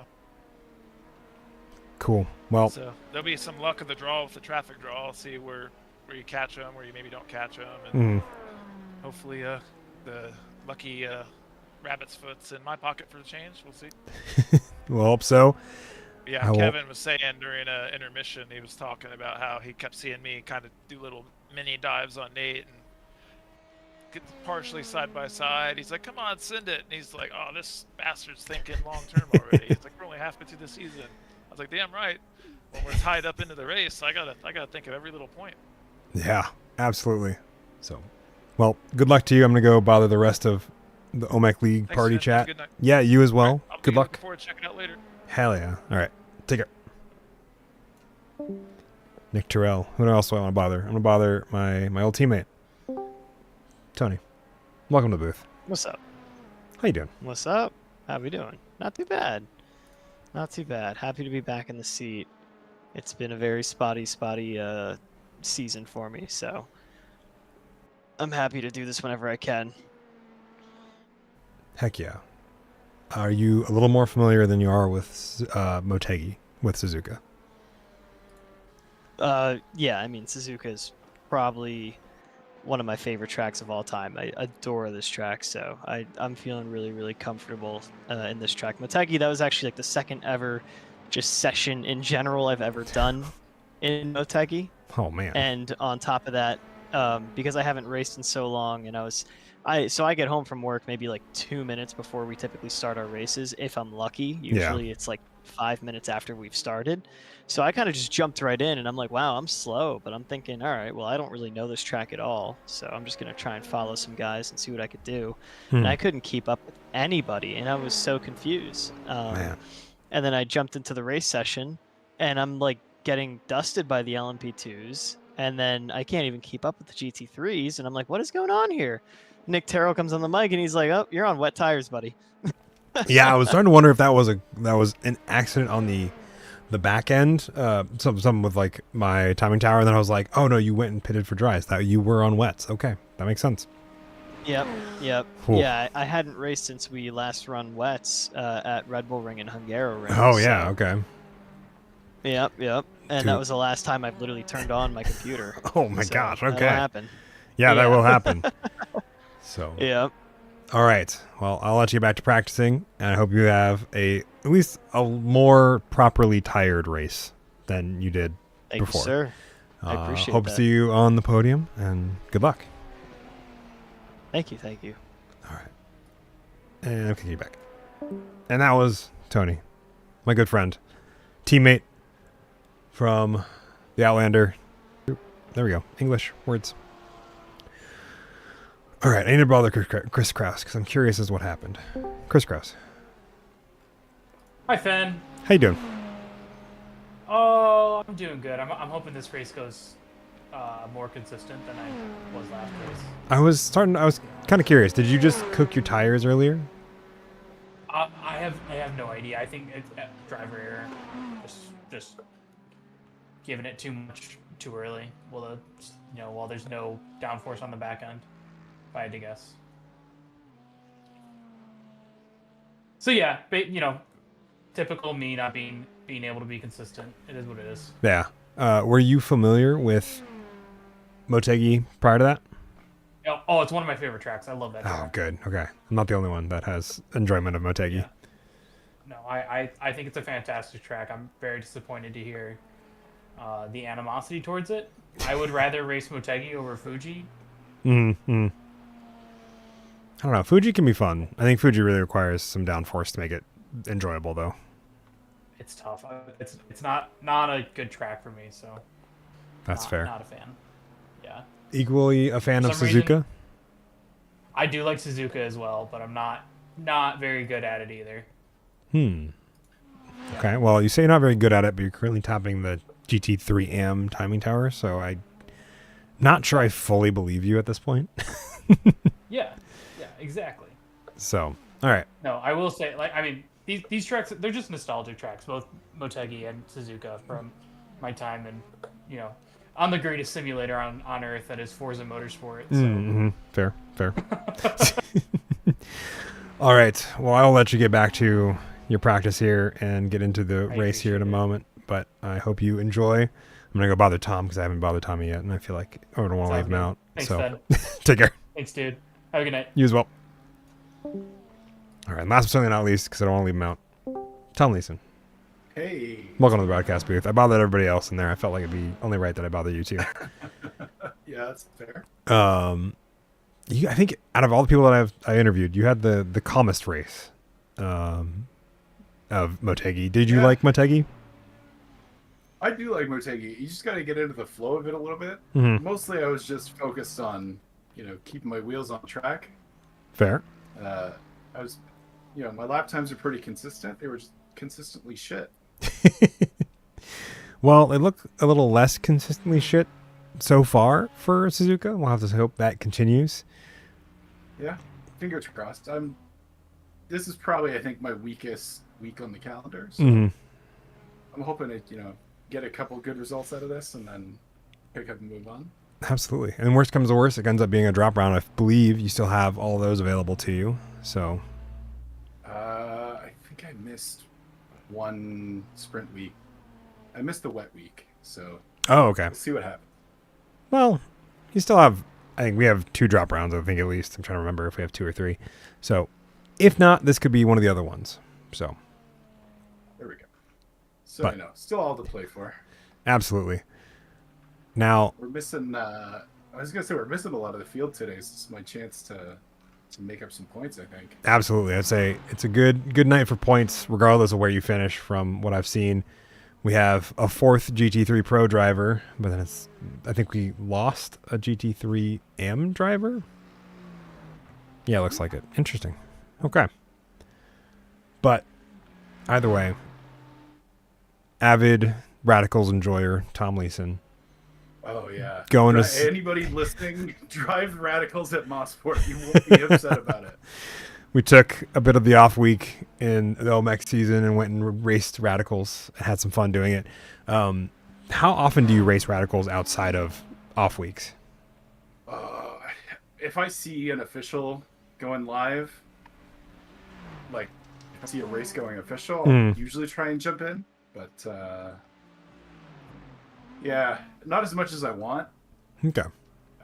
Usually busy preparing for this, or trying to scam other friends into buying the Radicals. So fair enough. So I'll let you get back to it since we're going into qualifying here in just a moment. We'll probably right on board with you, so no pressure. Oh, great! Thanks for telling me beforehand. Yeah, exactly. So all right, I'll leave you to it. Thanks, man. Yep. Charles, good racing. Hell yeah. At Motegi. I saw you in here and then you were gone and I was like, I don't want to leave you behind. So yeah, it was all right racing. I mean, like I was, because I didn't get as much practice as I wanted to. So what my plan was going to do is I was going to follow whoever was in front of me throughout the track and then take advantage of any slip-ups. So it was going well for the most part. And then Shane spun out in front of me, and I was actually expecting him to move, but he didn't move. So then I took a really awkward way around him, and it took away all my time. But I mean, hey, P7 can't go wrong with P7. Let's say still good points. Sounds like so. Yeah. But all right, I'll let you get back into your qualifying run. I didn't want to bring you too far out of it. I just wanted to pop in and say, That's all right. I'm doing my out lap right now. That's fair. So. You excited for Suzuka as a result? I am. I think I might have a better chance here. I mean, even if I don't, I'm gonna get a P6 at last. So, we got all good vibes. There's nothing bad that I can get out of this. Heck yeah. So, all right, I will leave you to your qualifying. Good luck at the race here in a moment, and Awesome. hope to Thank see you maybe further up the order than 6th, but we'll see. Yes, sir. All righty, enjoy. Peace out. All right, last but certainly not least, Charles, the Sauce Rotes. All right, I'm going back to Tommy Leeson. I was serious when I said it to him earlier that we were going to ride along board with him. He's coming down the back stretch now. We're no longer interviewing him, so we're going to hide that interviewing moniker there. So, going through 300R, a very fast right-hander. That's going to be a little bit concerning if we have to worry about multi-class traffic. And then in through the final chicane, I've pulled up my track map. We're going to ride on board, hop into this car as it goes around the final bend. of Casio Triangle. Across the start-finish line into what is commonly known as first turn, but is also turns 1 and 2. This one's such a fun, you are just almost off throttle, a little bit of braking to get the rotation in before you finally brake for turn number 2, which is that second part. Then into the S-curves, you're constantly dancing with the throttle and brake pedal throughout all of these, regardless of which car you're in. It just changes how much of each pedal you're using at any given time. 3, 4, 5, 6, and 7, the number of corners you go through here. Finally, the last one, the Dunlop curve of 7, is this piece right here before you get into Degner 1 and Degner 2, which is also turns 8 and 9. Degner 1, you're slamming the brakes for a brief moment to get the rotation, and then you're back on the throttle for a brief moment, and then you're back on the brakes a little bit harder to get that rotation done on that 90-degree right-hander. You're going underneath the track. You'll be up there on the overpass, this figure of 8. Turn number 10 right before the hairpin of 11. Using all 6 gears for this car as you go all the way up and down through this winding right-hander, very long. You're flat out throughout all this, though you're going to end up being a little bit touchy on the corners when the tires are cold for turn number 12 here. And then we get into Spoon Curve, another pair of corners, double apex. You want to, ease in the entry, get a little bit of gas going, get this exit right because it takes you down the longest straight on the track. And that's going to set you up perfectly for turn number 15, 300R. A fast, 130R. Not 300R. 300R is another track. 130R. Perfect, killed it. And then you go into Casio Triangle. As we get the first sets of time on the board, Nick Terrell setting that fastest lap. Kevin Hayes setting 400ths behind him. Tim Schaefer, as well as the rest of the field, starting to bring in their times. Let's see what time Tom Leeson gets on the board. He's going to dethrone Chris Kraus and set a faster time than Kevin Medina, who is currently the highest in GT3 Pro. So we've ridden along board with Tom Leeson. Let's now ride along board with an LMP2 if I can find one. It's going to be probably Tony Caicedo if I can find him.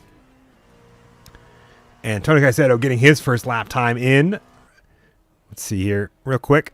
That's what first turn looks like on the outside. It's super fast. It's even faster in LMP2. And then you're back on the throttle for turn number 2. And then, like I said earlier, you're dancing with the throttle and brake, and you're just trying to get this car to rotate. You use as much of the brake and pedal as you dare to get this car and really leverage a slip angle, which is how much the car, the inertia takes it versus the direction it's pointing. It's a pretty unique, fun thing that is well known in planes as well as car racing. Back through Degner 1 and 2, out of the second one. Great run there. I think he's going to improve at this point. I don't have qualifying mode on. Well, duh. We should fix that. There we go. Qualifying mode turned on because apparently I didn't turn it on earlier. Whoa, shaky. But I think he keeps it on the black top and think therefore his lap will be continuing. Andre Saba not setting a personal best sectors and then finally gets a better time in, but it's still 2:01 versus Tommy Leeson's 2:00. But that was, I think, his first flying lap. Oh, a lot of angle in there on the steering to get that car rotated for Tony Caicedo as he comes around to the backstretch, getting ready for 130R.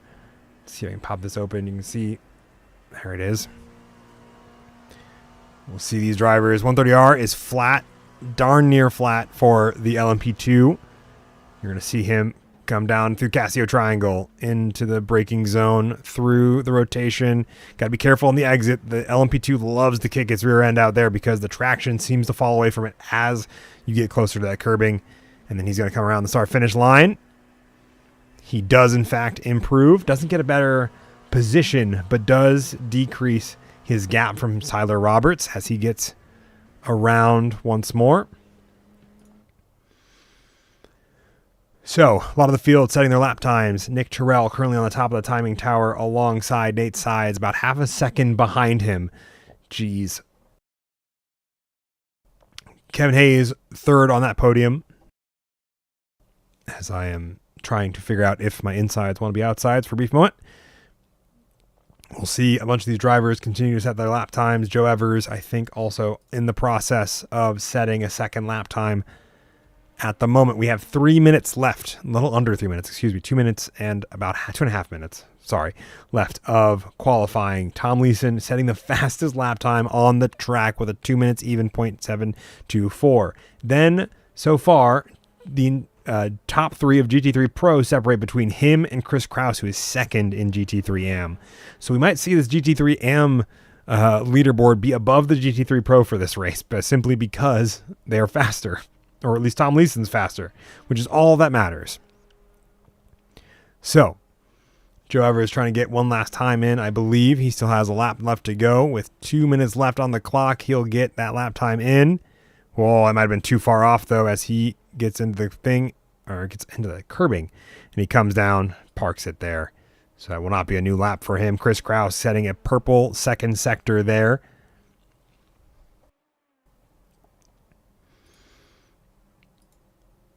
And Tony Caicedo, one of the last drivers on track to get a lap time in.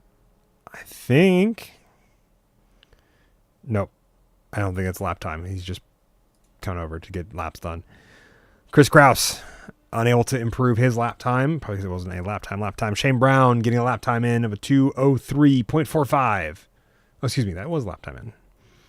The 2:01.38. Still a second slower than Tom Leeson's, who somehow managed to get a lap time in there. And there's Chris Kraus's usual post-race festivities as he burns it down on the qualifying. So, as his qualifying comes to a close and Chris Kraus does some burnouts, Shane Brown parked it as well from where he's sitting. And the burnouts continue.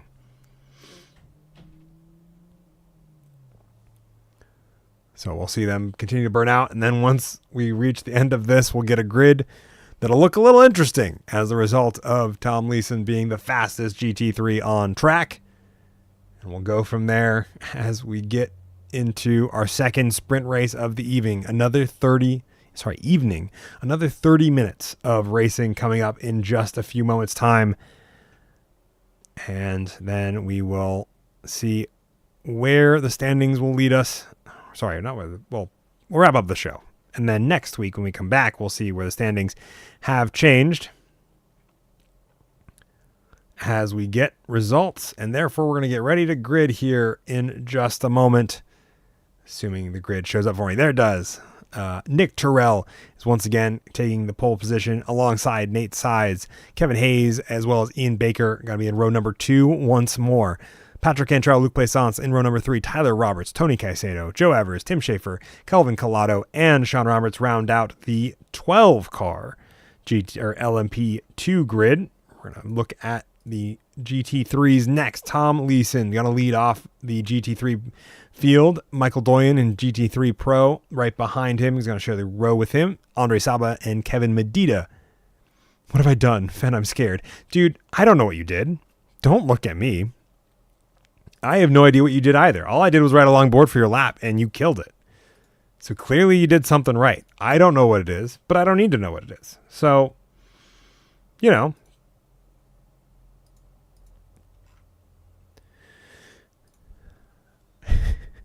You'll be all right. It's just P1. It's nothing serious. All right. But Chris Kraus, Richard Costanza, Chris Wells, Jack Clark, Shane Brown, and Charles Rotes round out the 22 cars on this grid. I think it's going to be a spicy one, especially with Tom Leeson leading off GT3. Ian Baker hopping on the mic.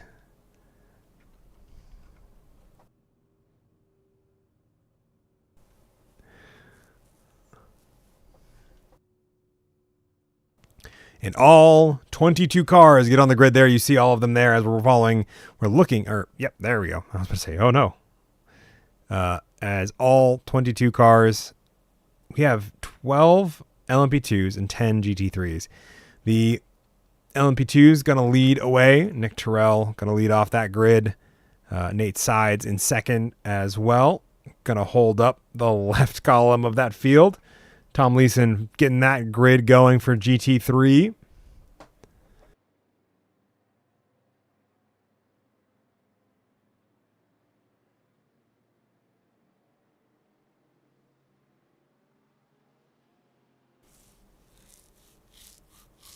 And I'm following along, seeing what we're doing here. The cars are all bundled up. Getting ready to get going here. As we take a quick look from the speed cam option I have available to me, which is just going to sound like a bunch of loud cars. If I up the volume just a little bit so that you hear them. So, coming through 130R, the pace truck leading them all off. That Chevy Silverado looking vehicle that's not quite, I think, a Chevy Silverado. It's going to lead us all to the green flag here in just a moment's time. Nick Terrell has the field once the pace car pulls in and has to wait for the green flag. It's a big part of OMEC racing here. The green flag is what dictates it. That's when we all go green. Not a moment before, not a moment after. We're going to see how they get underway here in just a moment's time. With the green light out, the lights out, and the green flag waving, Nick Terrell going to lead off the group. Great launch from him. Nate Sides still alongside, but not as successful of a launch. We'll see him on the outside of turn number 1. Kevin Hayes going to muscle his way to keep into P2, or get into P2 as quickly as possible. And, Patrick Cantrell also getting around Ian Baker early on there. The rest of the field seeming to hold on pretty well. Tom Leeson losing out to Michael Doyen early on this, but having to keep ahead of him. That's what the words I was trying to say. Keep ahead of him going into the race here. We'll see how that all pans out. Andre Saba as well as Kevin Medina getting stuck behind, or really staying behind him, only losing one position out there overall, but still well in the lead for LMP3. Kelvin Collado listed as off track just for the briefest of margins, but the rest of the LMP2 field, you can see them all nose to tail there as they get into the hairpin for the first time. Kevin Hayes keeping up with Nick Terrell. Nate Sides only losing a small margin here after getting muscled out of P2 on the opening lap. Andre Saba getting around Tom Leeson there, getting out of the hairpin.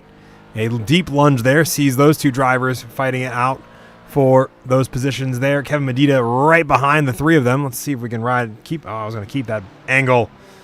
Let's see if we get something else. Yeah, I got the in car here. Perfect. That's exactly what I want. We'll see him try to figure out his way around. Oh, that was a little close there, but we got through.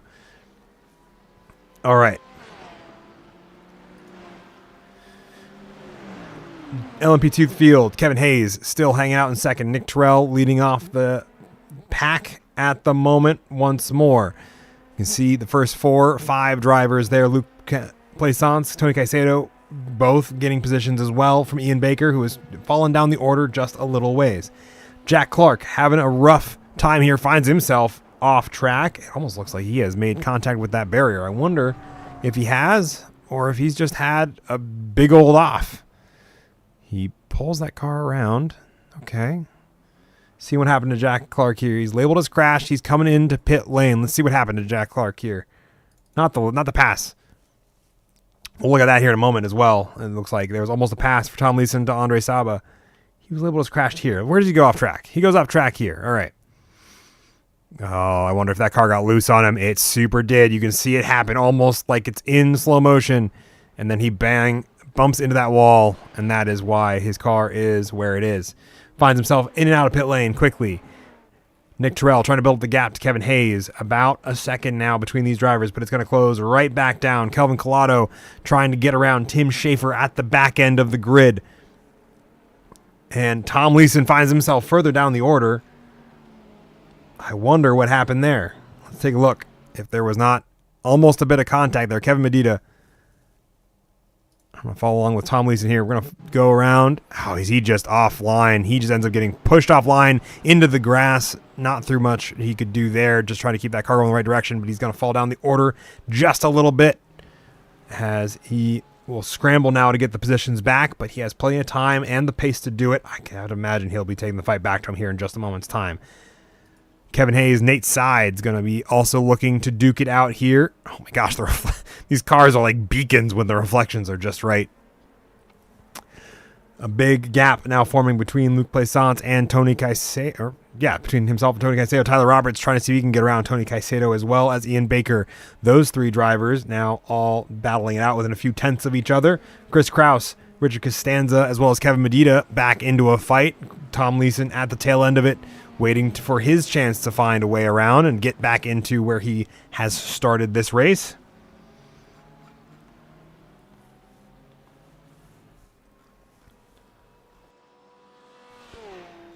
And Tom Leeson right behind. Let's hang out on board with Tom Leeson. We've done it once before.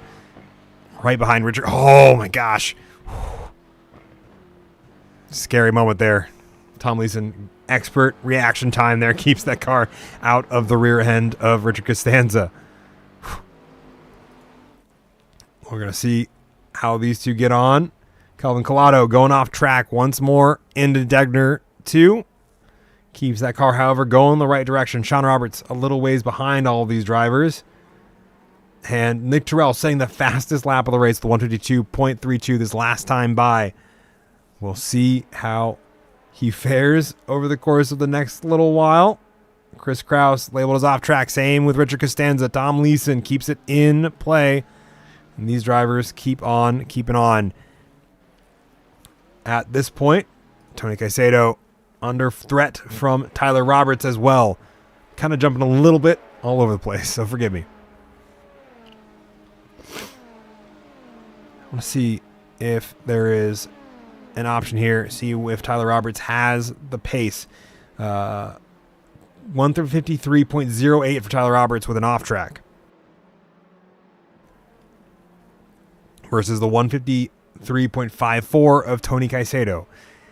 Nick Terrell keeps getting faster, 1:52.12, 1.63 seconds ahead of Kevin Hayes, who is currently holding off Nate Sides by a few tenths.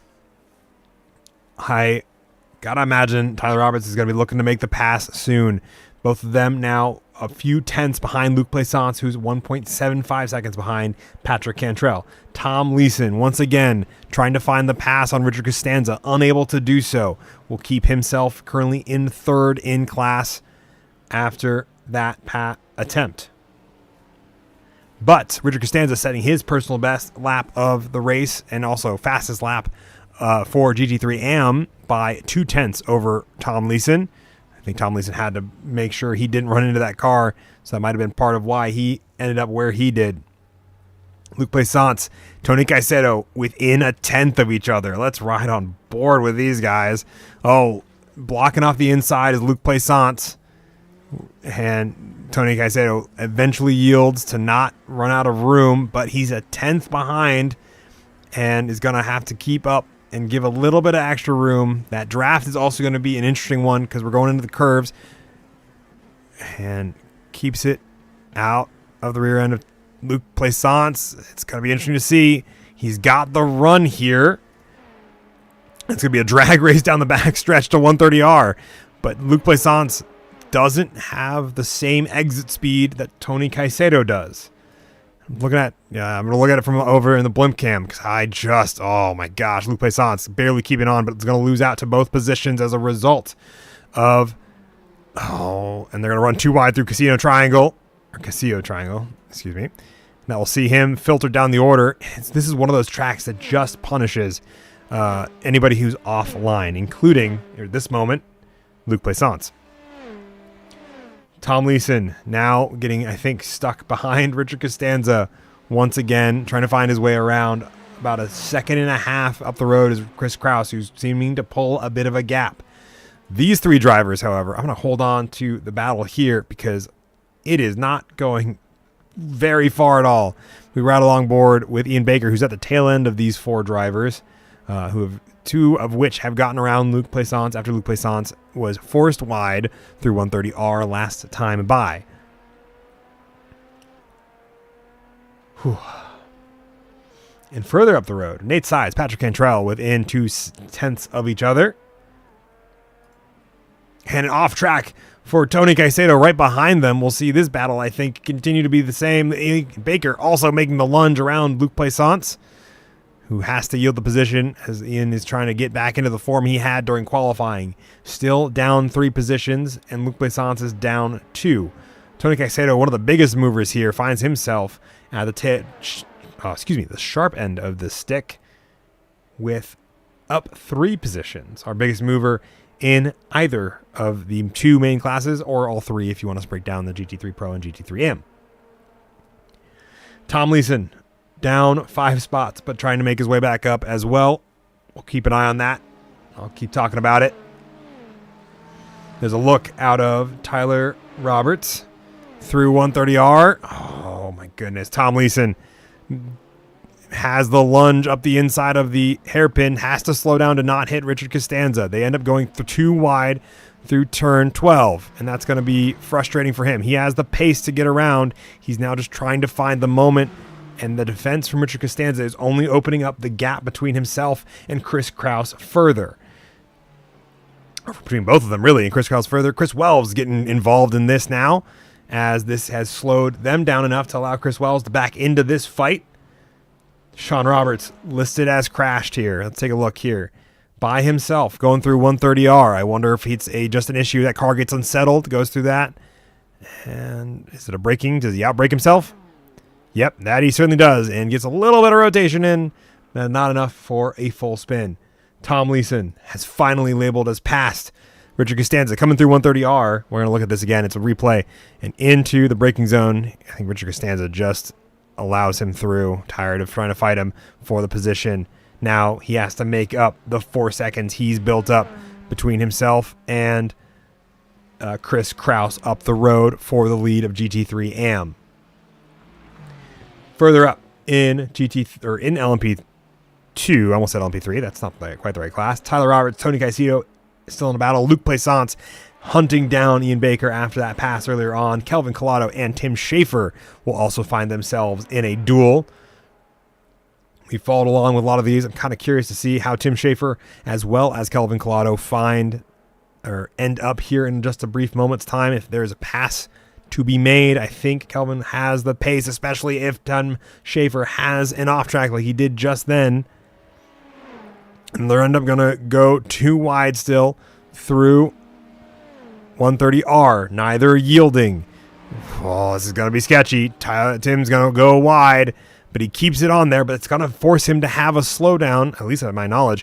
Oh, they're just going to keep going too wide, giving each other so much room. Kelvin Collado finally gets the job done after a better run through the Casio Triangle than Tim Schaefer. But that has also cost them a few seconds time to Joe Evers, who's just up the road. And Ian Baker, Luke Plaisance still battling it out, or I was going to say they were, except for Luke Plaisance has spun it out, I think trying to avoid running into Ian Baker. Take a look here, going into turn number 1, this first turn. Oh, yeah, Super gets into the back there, and the car gets unsettled and spins out as a result. That finds him ending up in pit road, calling it a day. Tony Caicedo, Tyler Roberts, still half a second between both of them. That fluctuates, but, oh, that was a great catch out of Tyler Roberts, but that's going to bring him back into the fight with Ian Baker just behind him. Tom Leeson closing down the gap, 3 seconds, 3.75 seconds. And on a recovery drive for Tom is going to, I think, be a pretty stellar one if he can keep up the pace he has, which I would imagine he's able to do so. Andre Saba and Kevin Medina, these two duking it out for the bottom step of the GT3 Pro podium at the moment, though both of them may or may not leapfrog Jesse Olsen, who is currently not around. Sean Roberts, labeled as having a meatball. Where is the meatball on this car? Might be that front left. It looks like it's not really moving the right direction. Let's find out what happened. It goes into Degner 1. Car gets really loose into Degner 2. Ends up locking it up. Oh, and that's just crunching that front left. That's probably why that car is labeled as needing repairs. So he'll come back around to get that car repaired. Ian Baker and Tyler Roberts once again in a battle here for P1, or excuse me, sorry, not P1, P6. There we go. English. I swear I do it pretty well. Getting through the S's, the S turns, all 5 of them, 3, 4, 5, 6, 7 that exist, following at the end with the Dunlop curve. Half a second separating these drivers. Kevin Medina still about half a second away from Andre Saba as they get through 130R once again. Nick Terrell, 2 seconds ahead of Kevin Hayes. Kevin Hayes, 3 seconds ahead of Nate Sides. Nate Sides, about a second and a couple of tenths ahead of Patrick Cantrell. GT3 Pro as well as GT3 AM. Ooh, there was a bit of a shake there. Sean Roberts on his outlap. Black flag. I wonder if that's for speeding in the pit lane or for incidents. We'll find out here in a moment. Keeping up on this battle for P2 in GT3 Pro. Or excuse me. Yes, P2 in GT3 Pro. I almost said P1. I was like, that ain't right. And trying to see how they get on with it. Chris Kraus also ahead of Sean Roberts, where Sean Roberts came out from his serving of his meatball penalty, but he now has a black flag for, I think, speeding in pit lane or an incident limit, which I don't imagine is the case, but we'll have to find out over the next little while. Jumping over to a battle, Chris Wells, Richard Costanza, still within a few tenths of each other. Only a second up the road is Tom Leeson, who set his personal fastest lap of the race. A 2:01.05, still getting that gap down between himself as well as between himself and Chris Kraus. Excuse me. There we go. Those are the English words that I was trying to say. As we get on with it. Chris Kraus getting passed by Sean Roberts, who has just got that car repaired, will need to come back down pit road for his black flag he's currently nursing. And further up the road here from them is going to be Andre Saba and Michael Doyen. The closest battles on tracks are the ones we're looking at now. Ian Baker finds himself out of the fight with Tyler Roberts. And Joe Evers finds himself, I think, under fire from Kelvin Collado. Kelvin Collado passing Tim Schaefer a little while ago, builds up that 5-second gap that those two drivers have, Tim and Kelvin. And the margins here, the lap times are so quick and so similar. We still have so many drivers that are within a set period of time. And we're going to see, you can see Chris right up the road, 3.3 seconds. 2 minutes and 0.78 versus 2 minutes 0.69 of Tom Leeson. The gap continues to close between these two drivers for the lead. I'm excited to watch that battle come to a head. These three now, all 3 of the drivers of GT3 Pro, 3 of the 4. You got to include Jack Clark, who's still doing pretty solid work from where he is in class. Let's see if we can find a good rear cam right along this Porsche as we look back at Andre Saba and Kevin Medina from where they're currently trying to catch up to him. Now, both of them setting faster laps than Michael Doyen did earlier on. I'm curious if Michael Doyen's cooked those tires trying to build up a gap and has not given himself enough tire life, for lack of a better term, to get himself to the end of the race. Tim Schaefer having to serve a slowdown penalty. I think he'll do so without too much issue.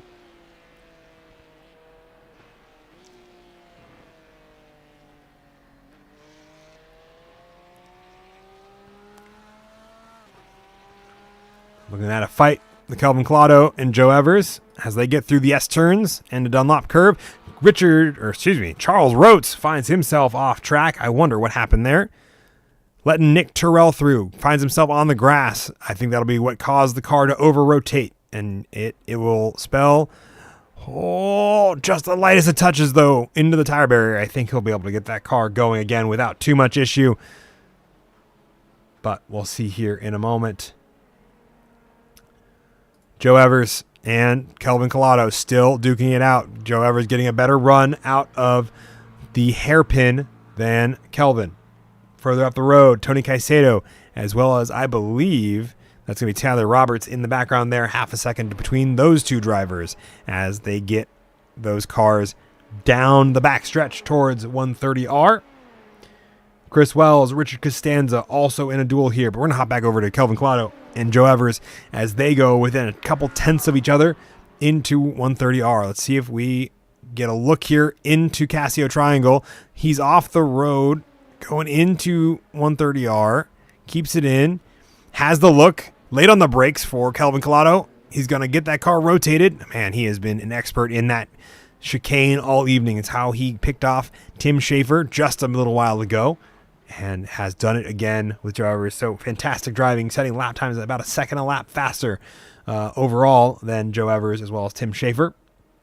Kevin Hayes setting his personal best of the race with a 152.46 as well this time by. Tom Leeson, Chris Kraus, Richard Costanza, the top three in GT3 AM, Michael Doyen, Andre Saba, and Kevin Medina, top three in GT3 Pro. All right, take a sip of water. Hop back to our battle here between these three drivers for the entire GT3 Pro podium. All three drivers within a second of each other, about a second and a half separate P1 to P3. We've ridden from Michael Doyen looking back. Let's ride with Kevin Medina and looking forward.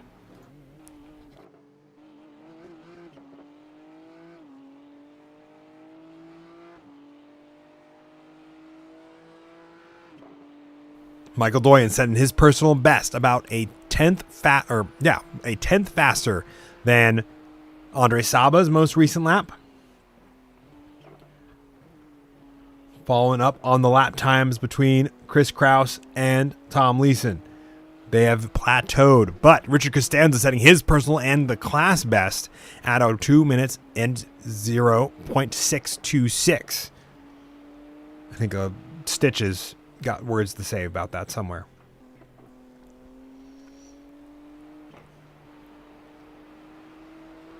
Tony Caicedo, Tyler Roberts also battling it out still.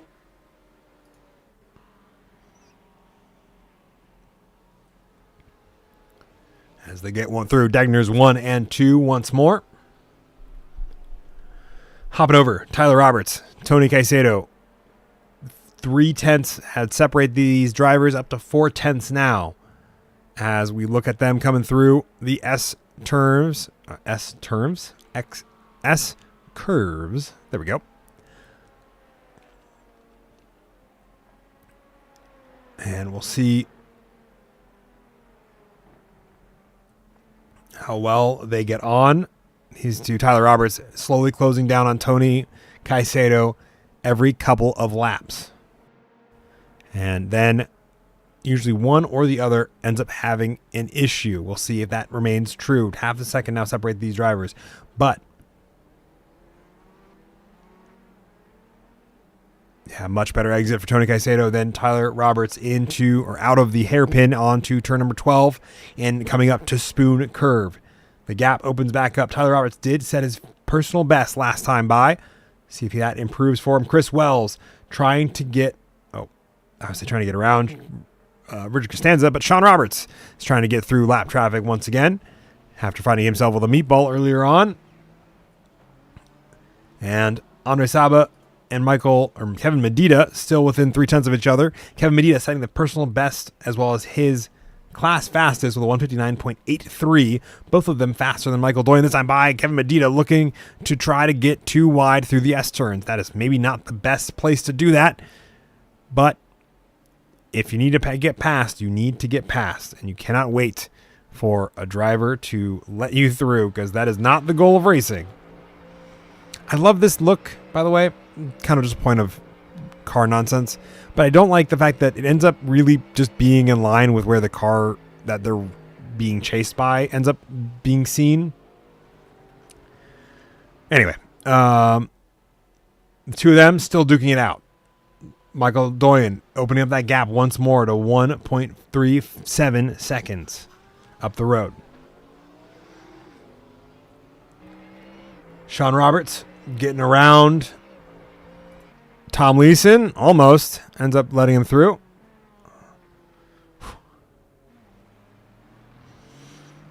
This tango, however, is costing Tom a lot of time. The gap opened up by 1 more second than it had been before. We'll see how this goes. Nick Terrell labeled as going off track for the briefest of moments, as he's also trying to get through the same group of cars. Sean Roberts sliding across the track, manages to not hit anyone in the process as he narrowly avoids running into Tom Leeson. I'm gonna watch this back from the start. Okay, we're going through, coming up to Spoon Curve. I'm trying to figure out what happened there because I looked away for 2 seconds because I was trying to figure out why Nick Terrell went off track. Oh, hit the grass and then tried to brake on the grass, and that's just going to cause the car to lock up, lose traction, and just go sliding across into Spoon Curve, through Spoon Curve, and thankfully doesn't hit any of these drivers, Michael Doyen, Nick Terrell, any of them. So, Sean Roberts into pit lane once again, one of our 2 retirements of the race so far. Chris Kraus labeled as going off track, giving the position back to Tom Leeson for the lead of the race. Let's see what happened. If he got too early on the brakes, oh no, he just tried to give too much rotation on the gas, and then once he was off, this is like reminiscent of, I think, someone in F1. Oh, that rear end, unhappy. And he's now whistling a wing. Also, wait, where is he? Okay, there he is. Still without the wing. Tom Leeson finds himself trying to get passed by Kevin Hayes. There we go. I know exactly who that is. Kevin Medina, Andre Saba once again duking it out for the bottom 2 spots of the podium. They aren't sure who wants to be where. The rest of the field simmering down for the moment. Tony Caicedo managing to keep a bit of a gap to Tyler Roberts by about a second, but not too much more. Tom Leeson now trying to find the time to get the 14-second gap between himself and Kevin Medina down. I think that may be where that run comes to an end. Kevin Medina, however, trying to make up the 3/10 between himself and Andre Saba going into probably the Casio Triangle. At the end of this lap here, coming through 130R, both of them on the limits of grip. Kevin Medina looking for the opportunity here, doesn't find it.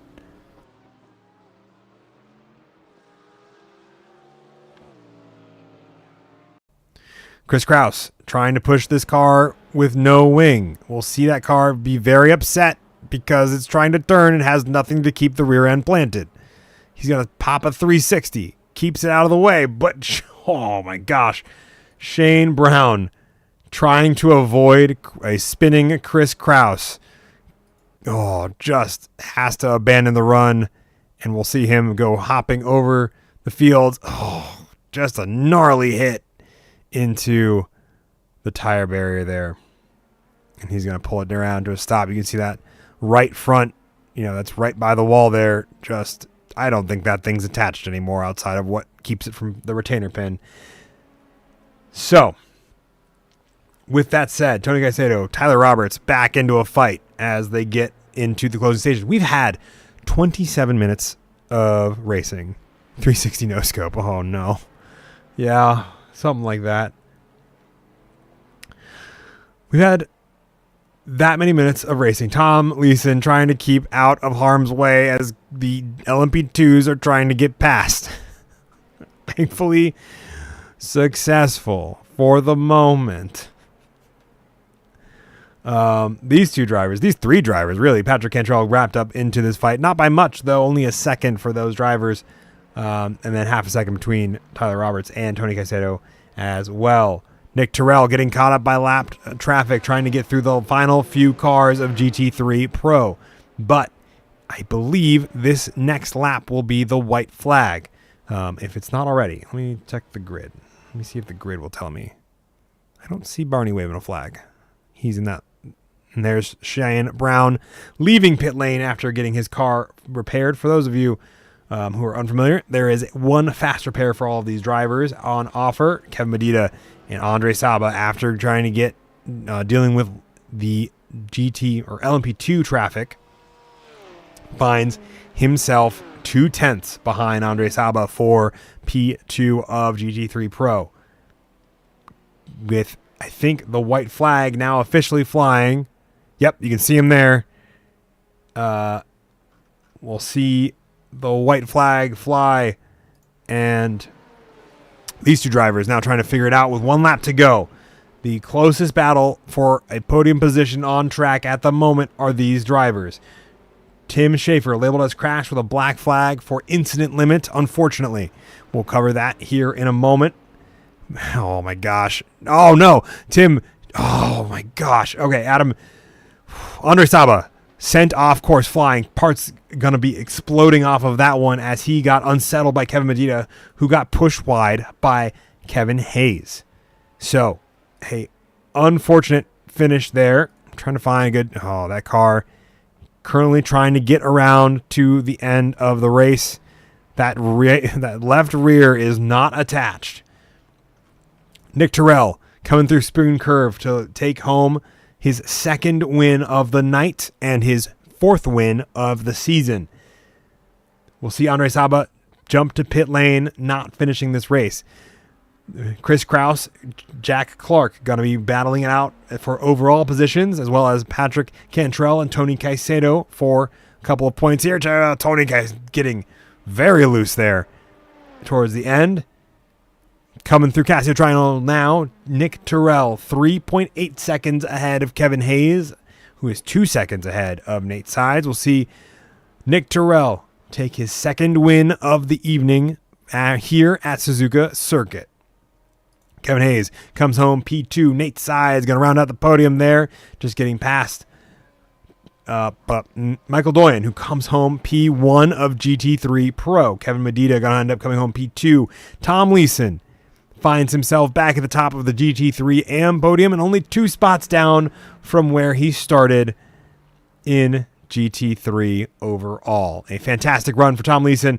Chris Wells also having a great run. Consistency being the name of the game for all of these drivers. And we have 3 more crashes here at the end. Let's take a look at them now as the last of our drivers file in to take home the checkered flag. Shane Brown, we saw Shane Brown.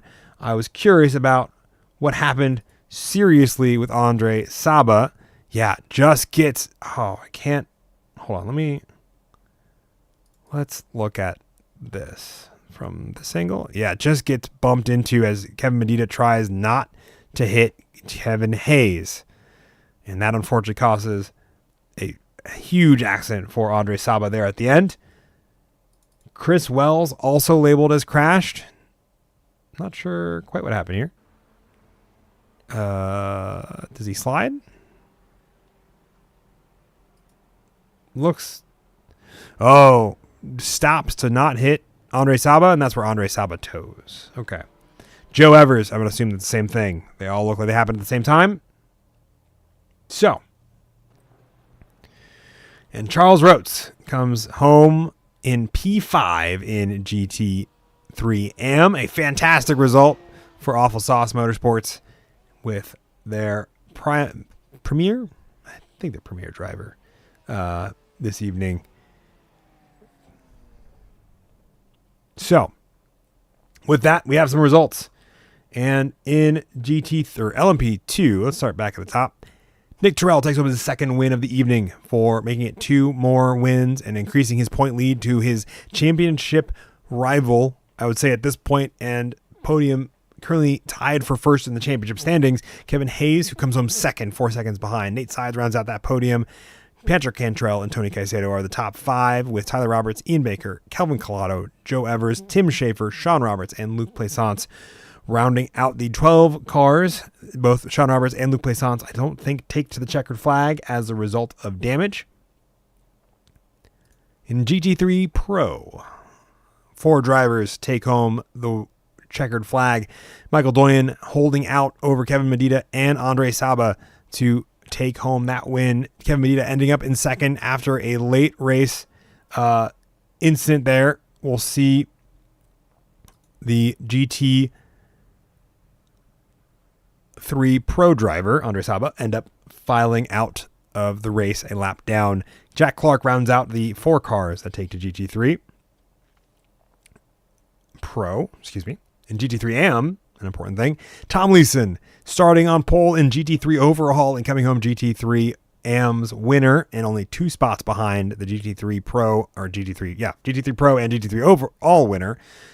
a fantastic result for Tom Leeson. Had a great qualifying, did not know what to do with it because he did not expect to be there, but he made a fantastic result of it all the same. Chris Wells comes home second, another driver that had great consistency that led him everywhere. Richard Costanza, a pretty solid result as well. Chris Kraus ends up in fourth after a pretty damaged run and finding himself sliding out from the lead of GT3M. Charles Rhodes rounds out the five drivers. Charles Rhodes and Shane Brown round out the six drivers. There we go. That take home the checkered flag.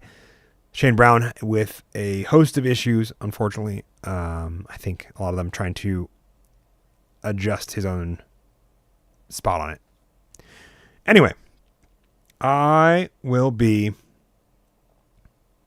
calling the race here. That is where we're going to wrap up for tonight. This has been a fantastic week. Next time when we go back out racing, it is our next endurance round, where we will be heading off to Fuji. All right. So we're going to Fuji next week, next Tuesday on the 11th of November. That's going to be the day after my birthday. Not my real birthday, just my adopted birthday. And we'll have a lot of fun there. We're going to see how fast these guys can go down the mile-long straight at Fuji and how many cars we're going to shove into turn one. I imagine if we see Tony there, it'll be at least one more than we really are expecting. But thank you all very much for watching. We'll dive into more of this next week at Osborne Motors Endurance Challenge. I've been Fettuccini once again, bringing you all the action from the booth. And I'll see you in 7 days' time for round number 6 of season 12. Have a good night, everyone.